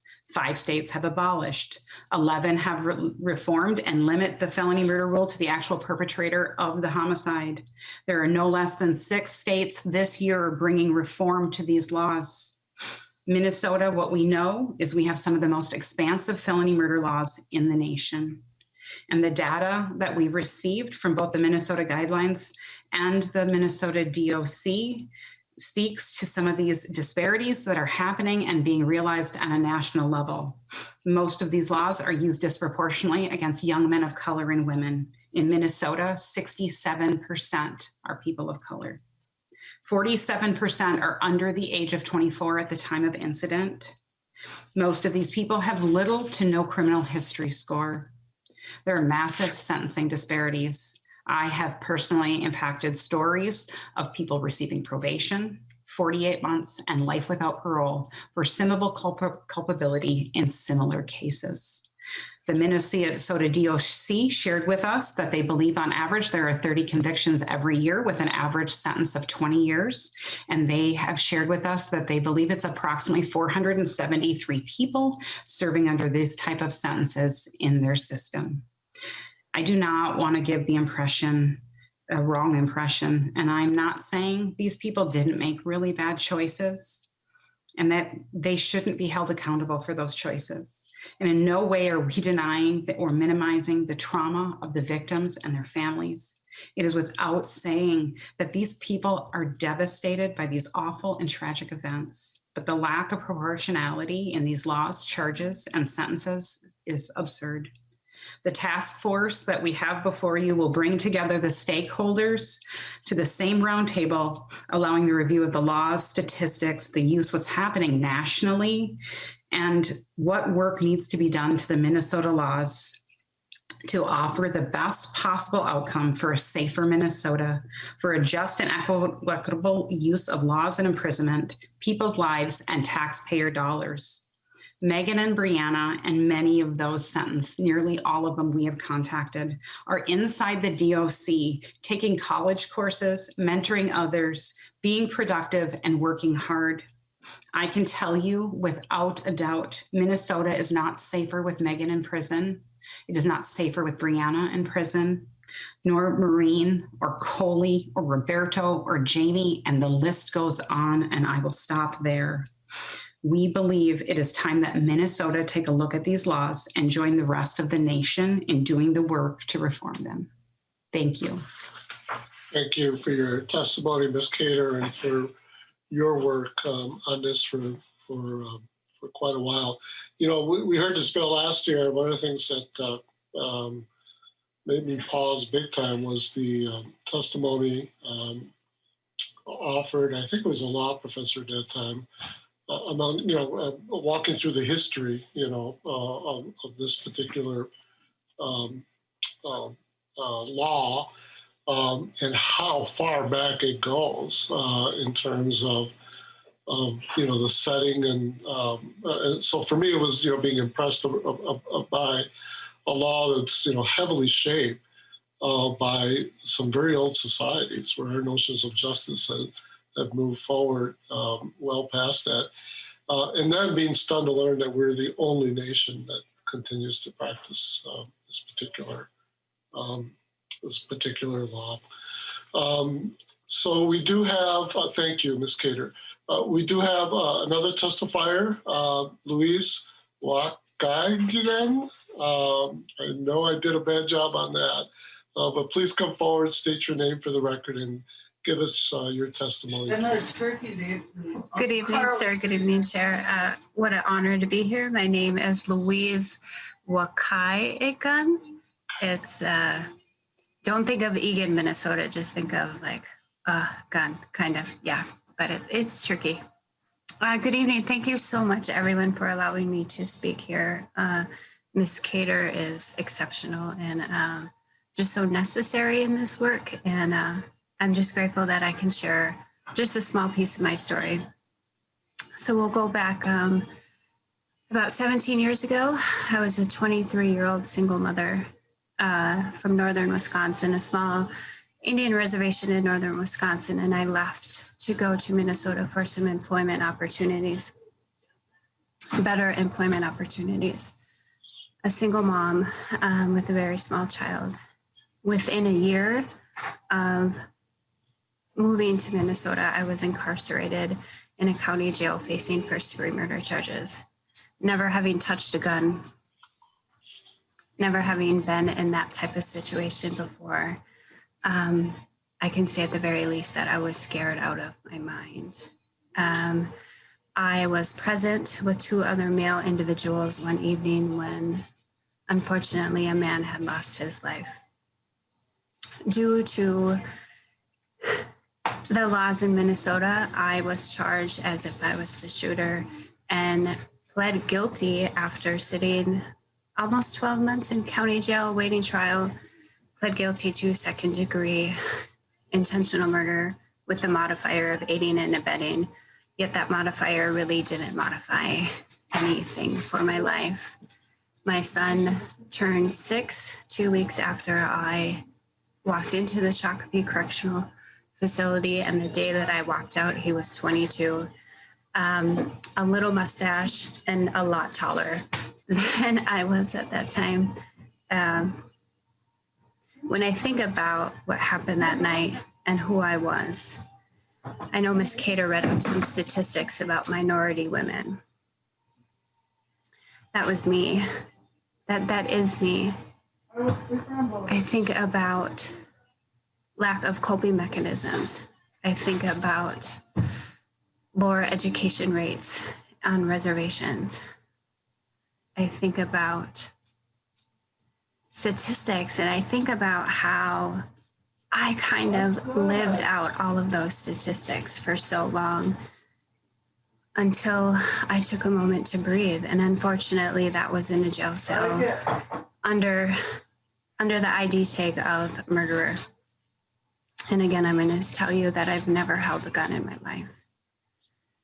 After 17 years of incarceration, I was released home to a family that I had not seen in nearly 2 decades, to a son that was a grown man. And so now here I am. I was 23 when I walked into those doors, and I'm 41 now. So time has passed. So not only am I reintegrating into our society, into our communities, but I'm also reintegrating into my son's life, to my family's life, as a mom, as a sister, as a daughter, as an aunt, as a friend, as a tribal member, as a college student, all, if I can add, during a world pandemic. It has been stressful. It has been insecurity driven, and yet there are people with hearts, with families that are hurting, who understand the gravity of situations similar to mine, who really just need awareness for all of our community to understand how this law really affects all of our families, how it affects our children, and how 95% of these people are going to come back and we're going to all grocery shop together at the same stores. And if it wasn't for the supportive, blissful people that have been placed into my life, who love me regardless and who can see beyond my small fractured mind of jail cells, I wouldn't be where I am. And so I'm so very thankful. And I believe in the state of Minnesota, and it's just radicalness for truth and for equality. And I know that things are going to change, and that our community members are needed home, and that I am just so blessed and fortunate that tonight I can actually see my son fall asleep in his bed. Thank you so much for your time. I can answer any questions. I hope I spoke well. Thank you, Chair. You spoke quite well, Ms. Wakagigan. Close. I take it Ojibwa? Yes. Yes, okay. Thank you. Thank you for your testimony, and thank you for sharing your journey and clearly sharing with us your constant belief in a good, optimistic life full of riches. Thank you. Representative Pinto, that's what I have for testifiers. I imagine now would be is that correct? It is, Mr. Chair. Yeah, I was just going to make a quick comment before we move to questions. Which is just to note, and you heard the incredibly powerful stories from both of these testifiers, and there are many others as well. And Ms. Cater especially, well, really, they both were acknowledging that. I want to note for members, this is an unusual situation, and that usually when you have a task force bill, it's because you know specifically what you want to achieve, and you just can't pull together support to do it. And so you end up being forced back to a task force. I've got that going on in some other bills I have.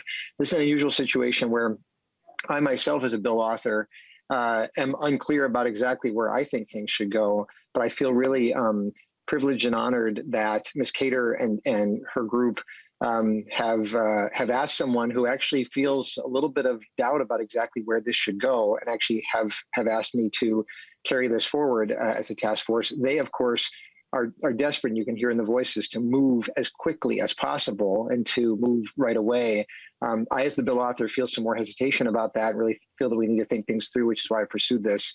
But I just want to acknowledge how grateful I am and honored I am that they would entrust this to someone who in fact does feel the way that I feel and feels a little bit of hesitation. I am hopeful that we can get this to pass. We can have a very strong task force, that we can come out of it then be able to take action right away. I was worried, frankly, that if we try to do that this session, we actually would find we wouldn't get anything. We want to make sure we do this right so we can make sure that we can get movement on this, because it's just so critical we do so. So with that, I'm very eager to move to questions. Well, and Representative Pinto, I'm looking at the bill quickly in terms of the task force. I believe we have the in the bill, the Commissioner of Corrections, public defender, a county attorney, and 2 members representing victims' rights. So anyway, I just wanted to highlight that for the public. So why don't we go ahead and have conversation and questions here. We'll begin with Representative Otney. Thank you, Chair Mariani. And yes, I understand the emotions and the concept. Having worked the other side of some of the investigations, I think you can understand my initial hesitation to support this bill, having worked with the victims that have been on the other side. So my question for the author, first question would be, would this affect like a drive-by shooting where the driver is just sitting there and didn't know that the passenger was going to pop a gun out the window and start shooting? Would that apply to this situation? Representative Pinto. Thank you, Mr. Chair, and thank you, Representative Devani. And again, I as a prosecutor have had and continue to have some hesitation myself. I will say it is my hope that this task force does in fact work quite broadly. That's frankly the idea of not acting now and instead acting, stepping back, bringing together. And as the chair pointed out, this is going to include members of victims' rights organizations, prosecutors, defense attorneys, impacted people, who've actually been convicted or family members. And so I guess my general answer is that I would want and would expect that, in fact, there would be a broad look at how our murder laws intersect with our aiding and abetting laws to make sure they are working in as fair and effective a way as possible. We obviously, Representative Devani, will get a chance then as policymakers to review the recommendations of the task force. We're not stuck with anything that they do, but I would hope and expect that in fact it would be a broad look at a wide variety of situations. Yeah. Representative Devani.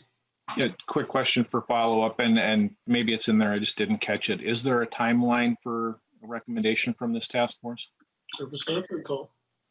Thank you, Mr. Chair, Representative Devani. Yes, the report will be due by next January of 22, so the second year of our term. So this it'll be back to this committee and to Senate Judiciary for our consideration in the next legislative session. Representative Otney. Thank you, Chair Mariani. I'll just wrap that it's a very emotional issue, and actually it's actually very current right now. So depending on how you look at the issue and which side you're on, I think everybody needs to keep a big focus. So thank you, Chair. Thank you, Representative Otney. Representative Raleigh. Thank you, Mr. Chair. I appreciate that. You're calling on me. And to the author, Representative Pinto, what has been the outcome of other bills like this as far as putting together a task force? And I'm not looking for what their findings were, but the mechanics of it. Do we have experience with this in Minnesota? And do you think we can pull this off? Representative Pinto. Thank you, Mr. Chair. And thank you, Representative Raleigh. We actually have a terrific example of it. Just a couple weeks ago, we heard I'm not going to say the name right, but the sexual assault task force was examining, right? And that was a really powerful effort. And we heard the result from it. We've got folks here, including I see Representative Neal has her hand up, but of course, is very involved in that. Looking at a lot of issues, a lot of thorny issues to really pull apart, and some really complicated issues and challenging issues from a lot of different directions. And I actually think that that's a terrific, very recent example of a task force of this type that worked very, very well in the criminal laws. And there's many others I'm sure we can think of as well, but that's one that jumps out to my mind right now. Representative Raleigh. Yeah, thank you, Mr. Chair. And Representative Pinto, you and I have spoke on the phone before. You've given me some advice, and through the chair to Representative Pinto, I really want to thank you for letting me know that you're kind of divided on this one. And I am looking to you as one of the leaders here on this committee. Somebody who's got the experience. And when I hear from you that you're confused, or I don't want to call it confused, when you're torn, that assures me that I'll be honest with you, I'm torn as well. But that tells me that we're all in this together on this issue. And Representative Pinto, I'm going to support this because I want to form this task force, because in January of 2022, when we sit down again, Lord willing, to rediscover what this task force has said, I think we all need to be just as honest during that meeting when we get the recommendations. And so, Mr. Chair, I'm going to support this bill. Thank you, Representative Raleigh. Representative O'Neill. Thank you, Mr. Chair. I just have one suggestion, just because I attended almost every meeting and sub-meeting and big meeting and little meeting with the criminal sexual conduct rewrite statute working group that was massive. And it took a year and a half, almost 2 years. Again, big piece of statute. I would just ask to give them a little bit more time, because this issue is so challenging. It is so complex. And the rewrite of the entire chapter of criminal sexual conduct couldn't do it in 2 years. They want more time. And then out of that spun, they wanted to look at the predatory offender registry. So I don't think you can do this as quickly as January. I know why you want to. I just don't think you can. And I'm just being really honest, because it's really tough to do this work. And I would also ask, as a practical matter, you probably don't have any legislators assigned to it, but I think some of us need to commit to just listening and being a part of it, because then you really understand the push and the pull and the concerns. And it's so much better to try to understand how to make law change when you've heard all of that conversation. So that would, that's just my ask, because we just went through this process. Now, albeit we went through it during a pandemic, so that's a whole other thing, but we figured out how to do this remotely and kind of pick up speed again. But I think you need more time. Representative Pinto. Thank you, Mr. Chair. And Representative O'Neill, thank you so much for those observations and suggestions. I guess maybe I'll take in reverse order that I actually, as I think about it, if the goal is to be able to act in 22, which it certainly is, assuming, and Representative Raleigh, to your point, we'll get the recommendations, we'll see, and yeah, I'll certainly be honest with you about where I'm at with it. But given that, I actually see your point, Representative O'Neill, about it may make sense to have formal representation from legislators so that we've got more. So I just wonder about that. We should perhaps we can talk about that as it moves on. I'm actually less concerned. I very much appreciate where you're coming from, and happy to continue having conversations. I'm less concerned about the timing. With my own familiarity with the CSC laws, there were so many issues, right? And you're well aware, so many subgroups, so many sections of statute, et cetera. I don't think that this quite rises to that level. So I do think this is doable. I can see Professor Moriarty nodding as well. I really do think that this is doable by January of 22. I guess I'm not concerned about the timeline, but I have to say I really take to heart your point about legislators and policymakers being involved, because the fact is we will be getting it. We better have some people who have kind of had their hands on it. And thank you so much for that. Perry Moriarty is here. I would certainly welcome any comments or response. I'd also be curious to hear, quite frankly, from Ms. Cater about this issue of the timing. I have to say this, Representative Pinto, because I've interacted, with the advocates on this. I've always been struck by the deliberate carefulness of how they've approached this issue. Clearly, there's an urgency. It's your loved one. often, we've interacted with parents here. And yet, at least in my interactions, there's been incredible thoughtfulness and grace, if you will, relative to understanding that while they certainly there's an urgency, they also acknowledge that there are some difficult technical issues that are involved here. So anyway, perhaps I'll just open up quickly for Ms. Cater if she wishes to comment, and certainly would invite Perry Moriarty to make a few comments as well. Sure. I think, thank you, Chair Mariani. I think as to speak to the time frame, I think one thing we have to really take into, and that's we've had in these conversations, is the fact is this is not Minnesota leading the charge on making these changes. We are following people. This has been going on for 50 years. Right? Some of the initial abolishment of these laws in this country were in the 1970s. The reforms have been happening for years. States are doing it. Some states that have reformed minimally are now advancing more reforms because they see the way this is impacting and the fact that we are filling our prisons are filling up, and we are running out of money and will continue to need more prisons at the rate we're putting people away. And the fact is, charging people for the crimes they did commit, aided and abetted, whatever that is, to us makes sense. So the time frame, I think we have an outline of what other states have done to really set that tone. And I will say, just because I'm going to expect the question, we had a very friendly conversation yesterday with the MCAA. The task force bill is up to be heard on their next meeting, which is on the 19th of March, and they will be getting back to us with their conclusion. It was a great meeting. We asked for their input on the task force members and on what has been tasked to the task force, if they have any input there. And we are hopeful that we will earn their support. If we don't have it as written, that we will be able to work together to earn that support.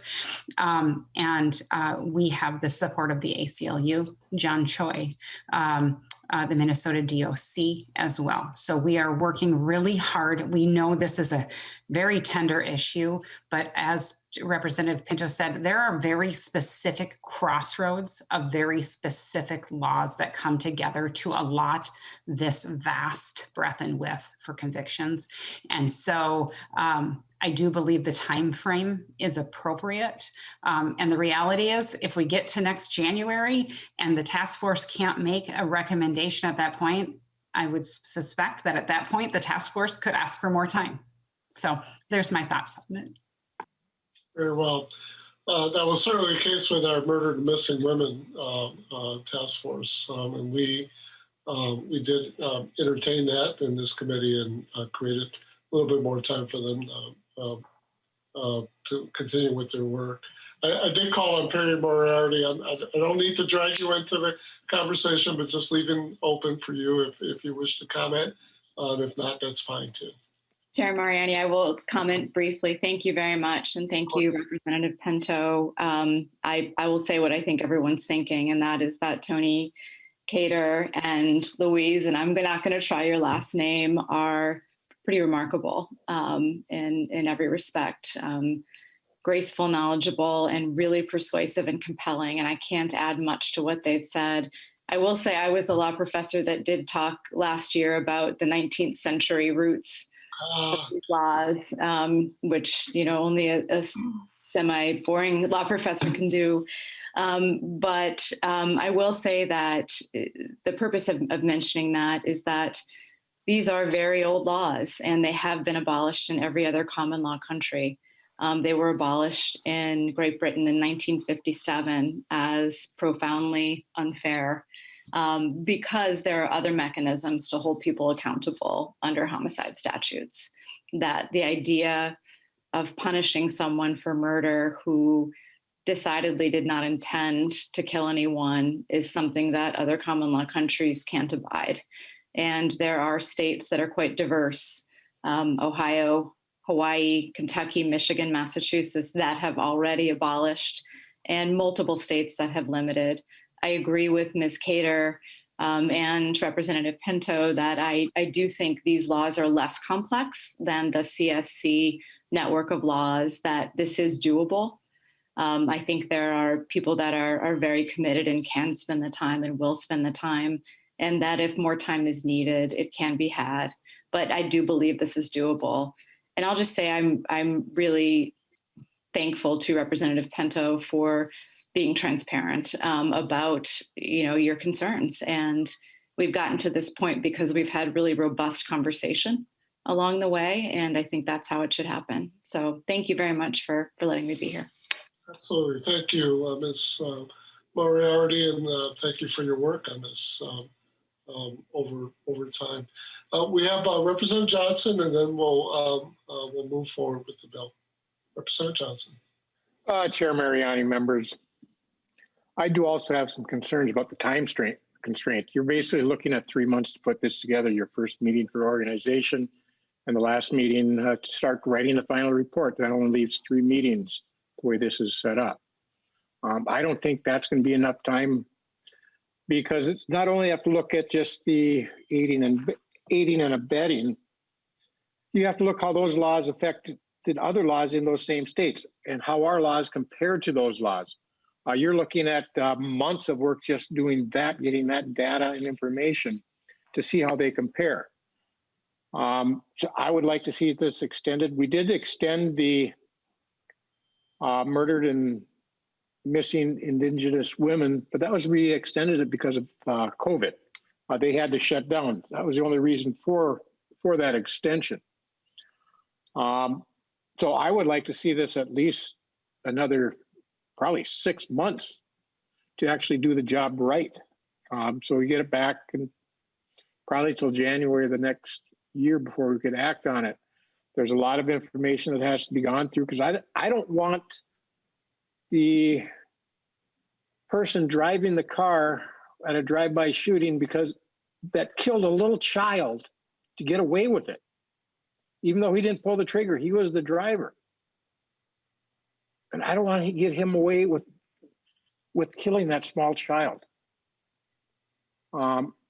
That's what our aiding and abetting is for. It's for the bank getaway driver of the bank robbery, where the person sitting in the getaway car who didn't go in and they killed somebody in there, but he was part of that bank robbery team.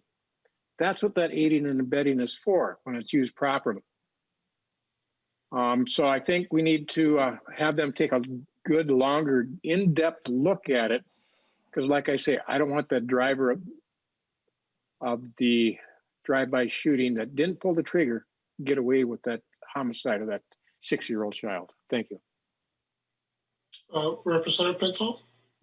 Thank you, Mr. Chair, and thank you, Representative Johnson. And again, I mean, I want to make sure that that our laws are working well and we're driving towards public safety as well.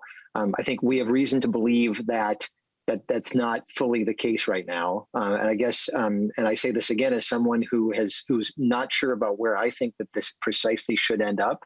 But I have to say, when I think about the time frame, I really do have every confidence that in fact that we really can produce that result can be produced by that date. As Ms. Cater said, certainly if there ends up being a need for more time, there could be. But a reminder to you again that this is kind of a series of steps. The task force does what the task force does. We then next year will get a chance to review it. And if the task force recommendations are such that you have concerns about some of the scenarios that you've described, we'll get a chance to look at a specific bill language, which of course is what we do, and be able to react to it and respond to it and say, well, that works here, but it doesn't work so well there. So we've really got a series of checks, but we need to have a process to even create that language in the first place. And again, the families would love to do that right now. I was somebody who said, hey, wait a second, I really think we need a process, but I don't think that we need a process that goes out to yet another year beyond January of 2022.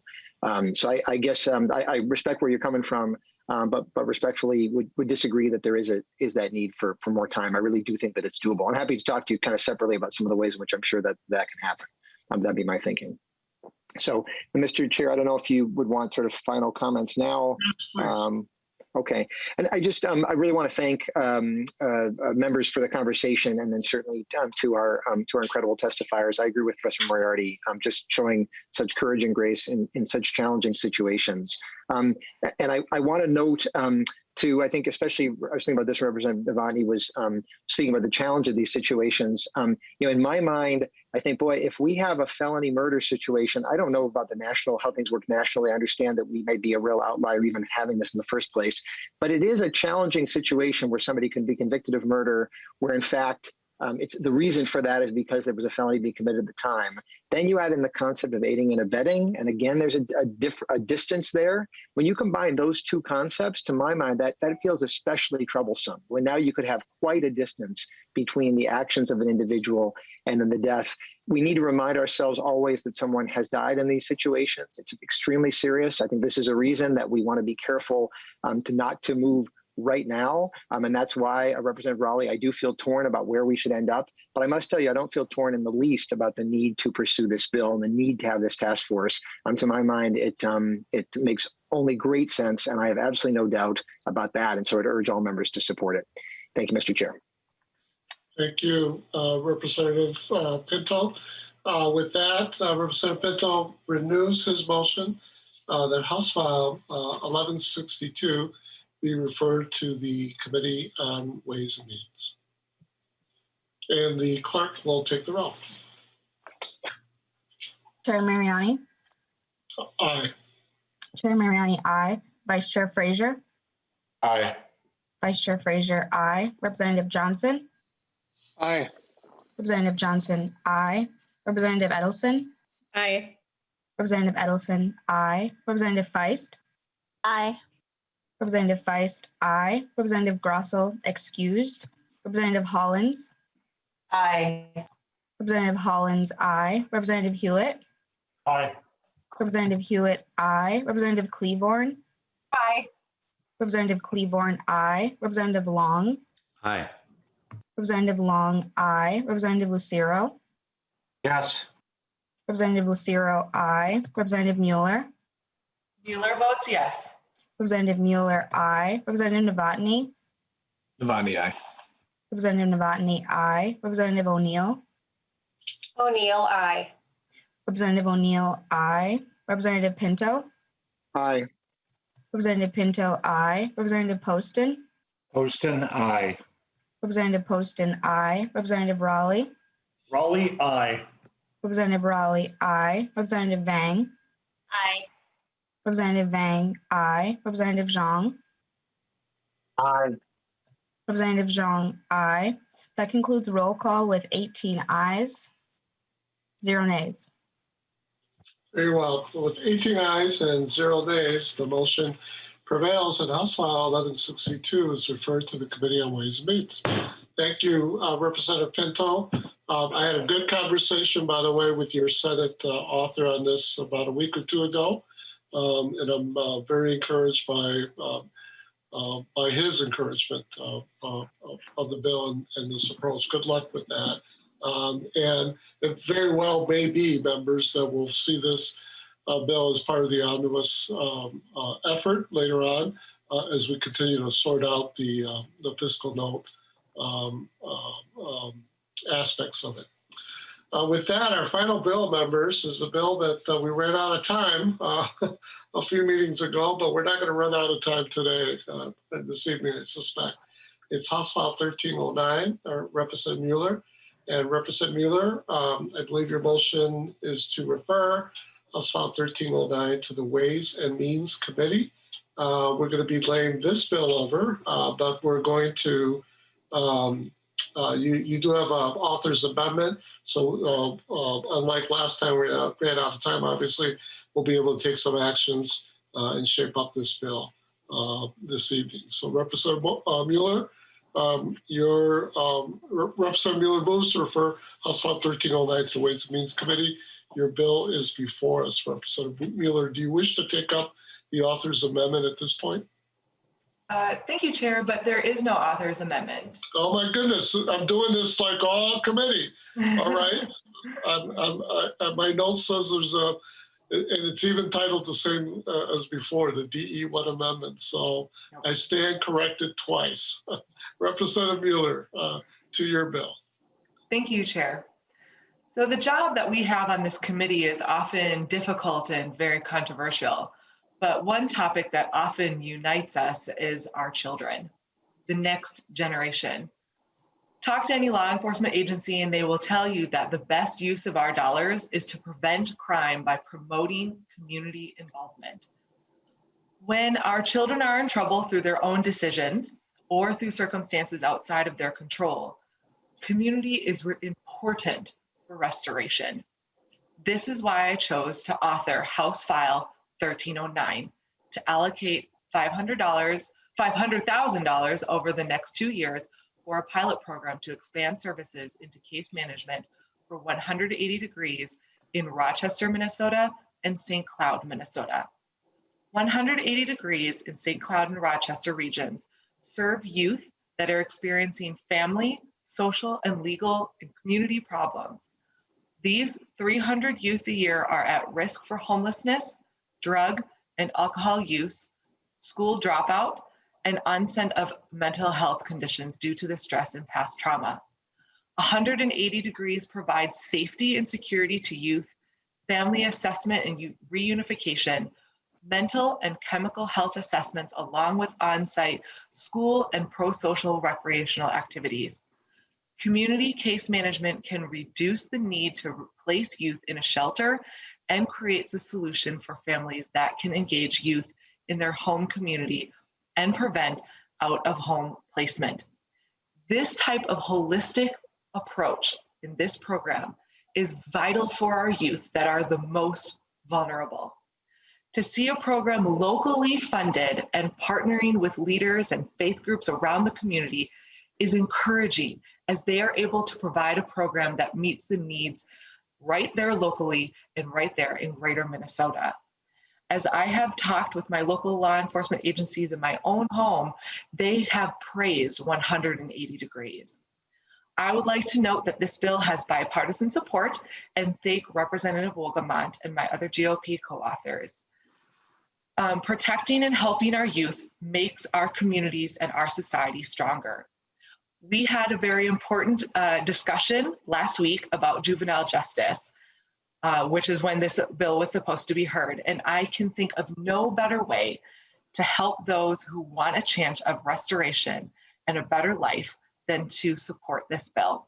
At this time, Chair, I would like to call upon my two testifiers, and I will also stay for questions. Very well, thank you, Representative Mueller. So we have Dan Farr, President and CEO of 180 Degrees, followed by Richard Coffey, Program Director. Welcome to the committee, Dan Farr.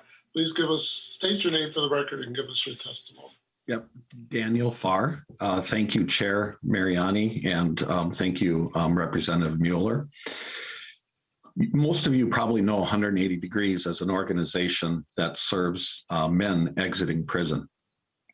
5 years ago, I had a choice to move from another organization, many of you know, the Bridge for Youth, to come to 180 Degrees for one simple reason: to make sure that we kept our youth out of prison. We continue to serve men at our Clifton residence day in and day out, 35 guys at a time, but we would like to run out of business. We would like for no more youth to enter the criminal justice system. I have sat through 2 of these hearings, and I've heard you talk about topics. It's amazing. Bold topics that address sentence reform, topics that address juveniles, topics that address prison reform. And I think that this is the step that we need to take in prevention. When the juvenile center jail in Olmsted County in Rochester closed last year, Sheriff Torgerson and other individuals approached us 180 Degrees to see if we could help out. And we did. We agreed that we could take youth who oftentimes would have been brought to jail into our shelter, because we believe that working with families and working with the community is the best way forward. We also were approached by our partners in Stearns County and Olmsted County last year because there was nowhere to send young individuals with COVID who would have been placed into foster families, but they were the parents or the foster families were afraid to take them in. We said yes. Our staff said yes. That's what we do. We say yes to helping kids in our community. With that, I would like to turn it over to Richard Coffey. He is our program director. Many of you know that he played for the Gophers and also played professional basketball. And I'll just tell the secret right now that his son is also playing for the Clippers. And Richard is an incredible community person, and we are lucky to have him at 180 degrees. Richard? Thank you, Dan. Thank you, Chair, and everyone, the representatives for having us here tonight and just to hear our voice. You know, the Rochester shelter that where we serve the youth is the only shelter in Southwest Minnesota that's in a 22 county region. So there's not a lot of options for the youth that we're talking about. And any time any of our youth in Minnesota hit the street, whether they're runaways or whether they're homeless, within 24 hours of them being outside their home, they're approached by a man for sexual exploitation within 24 hours. So safe places like our shelter in Rochester is needed for so many different reasons. We do provide case management, life skills, mental health services, and mental health is so big with our youth today. It's an aspect that gets missed so often, and we provide those services. We meet youth where they are. We bring them to our shelter. There's also families throughout Minnesota and in the Southwest region that just need family respite. Sometimes families that are going through tough times and and teenagers have tough times with their families sometimes. Sometimes families need a break, and we can serve those families in our shelters.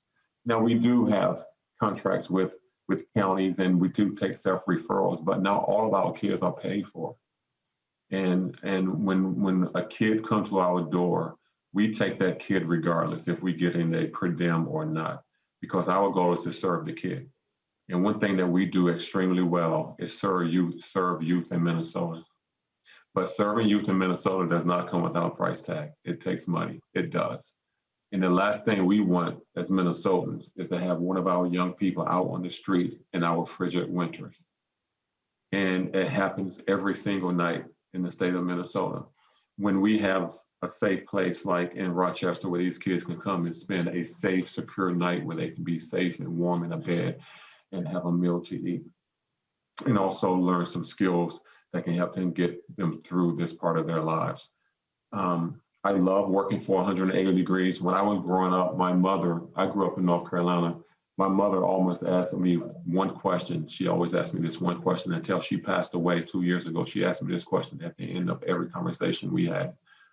And it was, who did you help today? She asked me that every single conversation I had with her.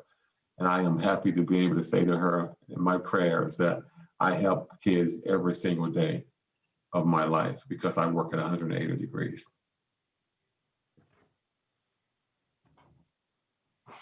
Very well. Thank you for your testimony, Mr. Coffey. More importantly, thank you for your work. Thank you. Representative Mueller, I think that's it we have for testifiers. So why don't we open up for questions, comments, discussion from the committee? We have Representative Lucero. Thank you, Mr. Chair. To borrow a line from one of my favorite movies, Back to School with Rodney Dangerfield, I've only got one question for the bill author, but in 27 parts. No, in all seriousness. I knew you were going to do this, Representative Lucero. Mr. Chair and Representative Mueller, do you have a companion bill in the Senate, and how is it moving over there? Representative. Thank you, Chair and Representative Lucero. Senator Dornick is carrying this in the Senate.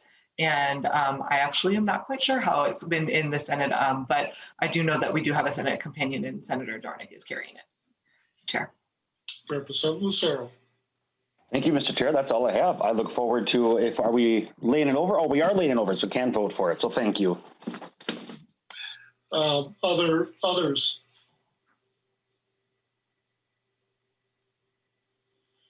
Very well. Representative Mueller. Mr. Chair. Oh, sorry. Yes, Representative Fraser. Yeah, I'll just say quickly, Mr. Coffey, good to see you.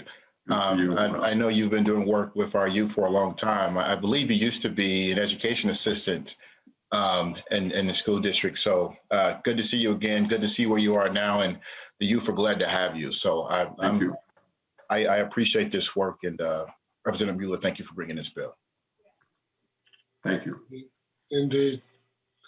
You know, Representative Mueller, one of the things that I've tried to do, not always been successful at it, is to make sure that our committee refrains as much as possible from doing direct appropriations to particular programs. I like the way you've written this bill, though, because even though, well, first of all, it's good work and needed work.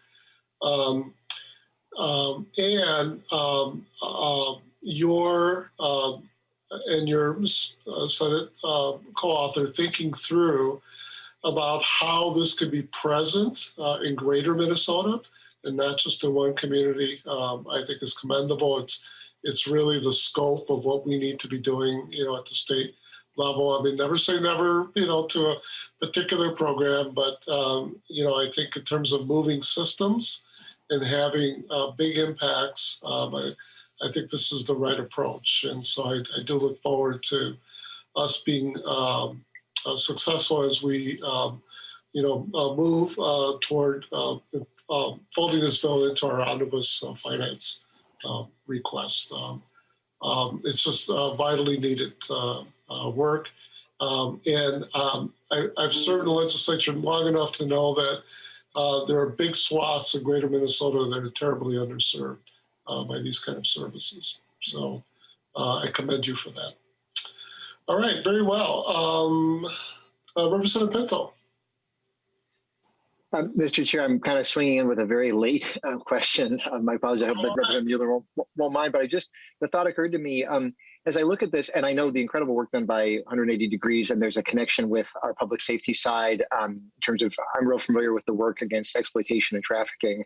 When I look at the proposal, it makes me think about, I serve on the Human Services Committee, and a lot, in fact, I think even today we heard a number of bills about youth in shelters, et cetera, and just wondering about the decision to do this via the OJP, in the Department of Public Safety as opposed to some other route. Was there a particular reason that you took that? I guess I should note that it may be, well, anyway, I could imagine various reasons, but just wondering if Representative Mueller has any thoughts on that particular point. Representative. I can take that as well. Sure, Mr. Here. Thank you, Mr.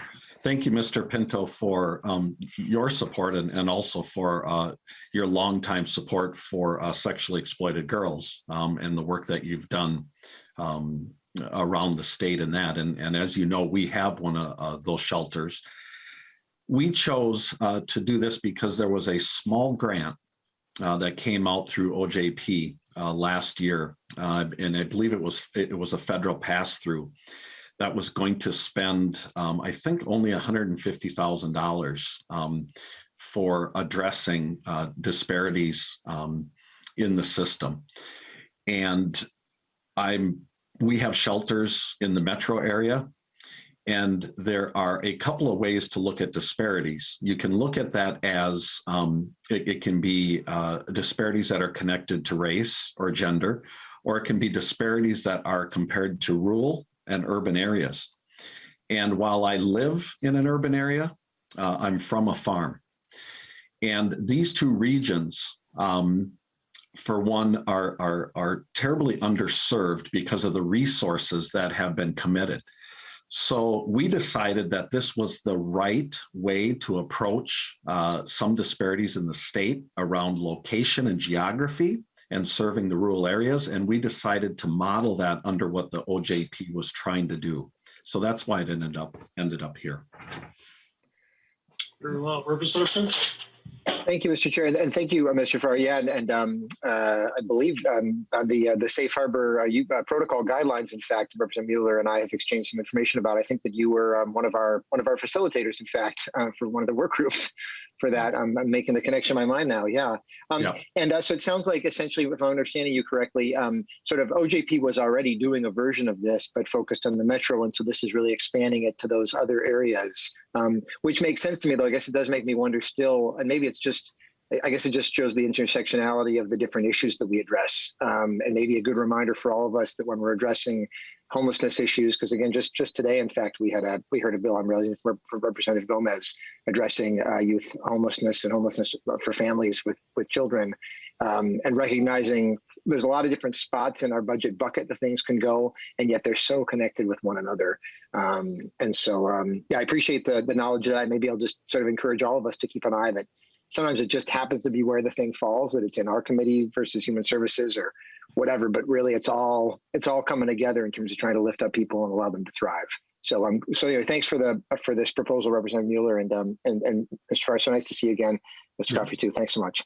Thank you. Thank you, Representative Pinto. Anyone else? Representative Fraser, I still see your hand up, and I'm wondering if that's from prior. No, must be. Representative Mueller, your last thoughts before we lay over the bill. Thank you, Chair, and thank you, members, for your encouraging words and your support for this bill. We, just like Representative Pinto says, these are complex problems where when we try to only deal with what we see as symptoms instead of going to the root, we continue oftentimes to exacerbate problems.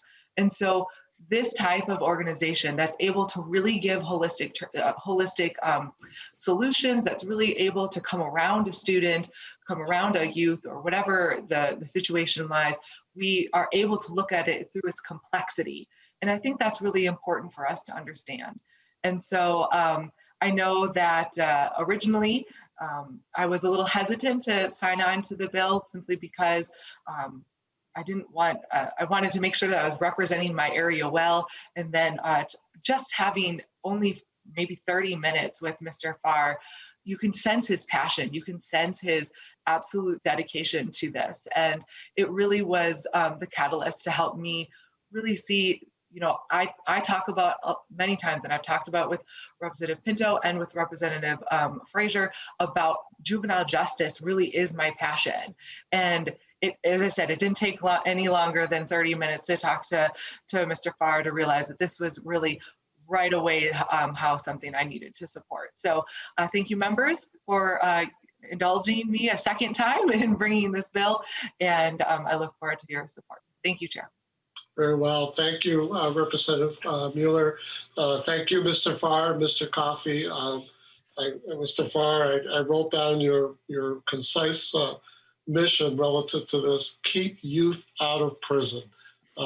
Pretty simple, pretty straightforward, and really worthy of our values as a people. With that, members, the chair will lay over House File 1309. Members, we're done, I think, early, which is good. I won't keep you more than a few seconds. Just to let you know, we will reconvene tomorrow at our normal, regular time, rather. We do have 4 bills up under a Community Supervision Day theme. And so rest up. We'll try to keep a good, strong clip tomorrow as well, so that we can move these bills forward. Thank you all so much for leading in today's conversation and bringing your full selves to it, and the good exchange of ideas here. If you run committees well, there's always something you learn from the committee. I certainly learned quite a few important things here today. Members, with that, we'll meet again tomorrow. And until then, this committee stands adjourned.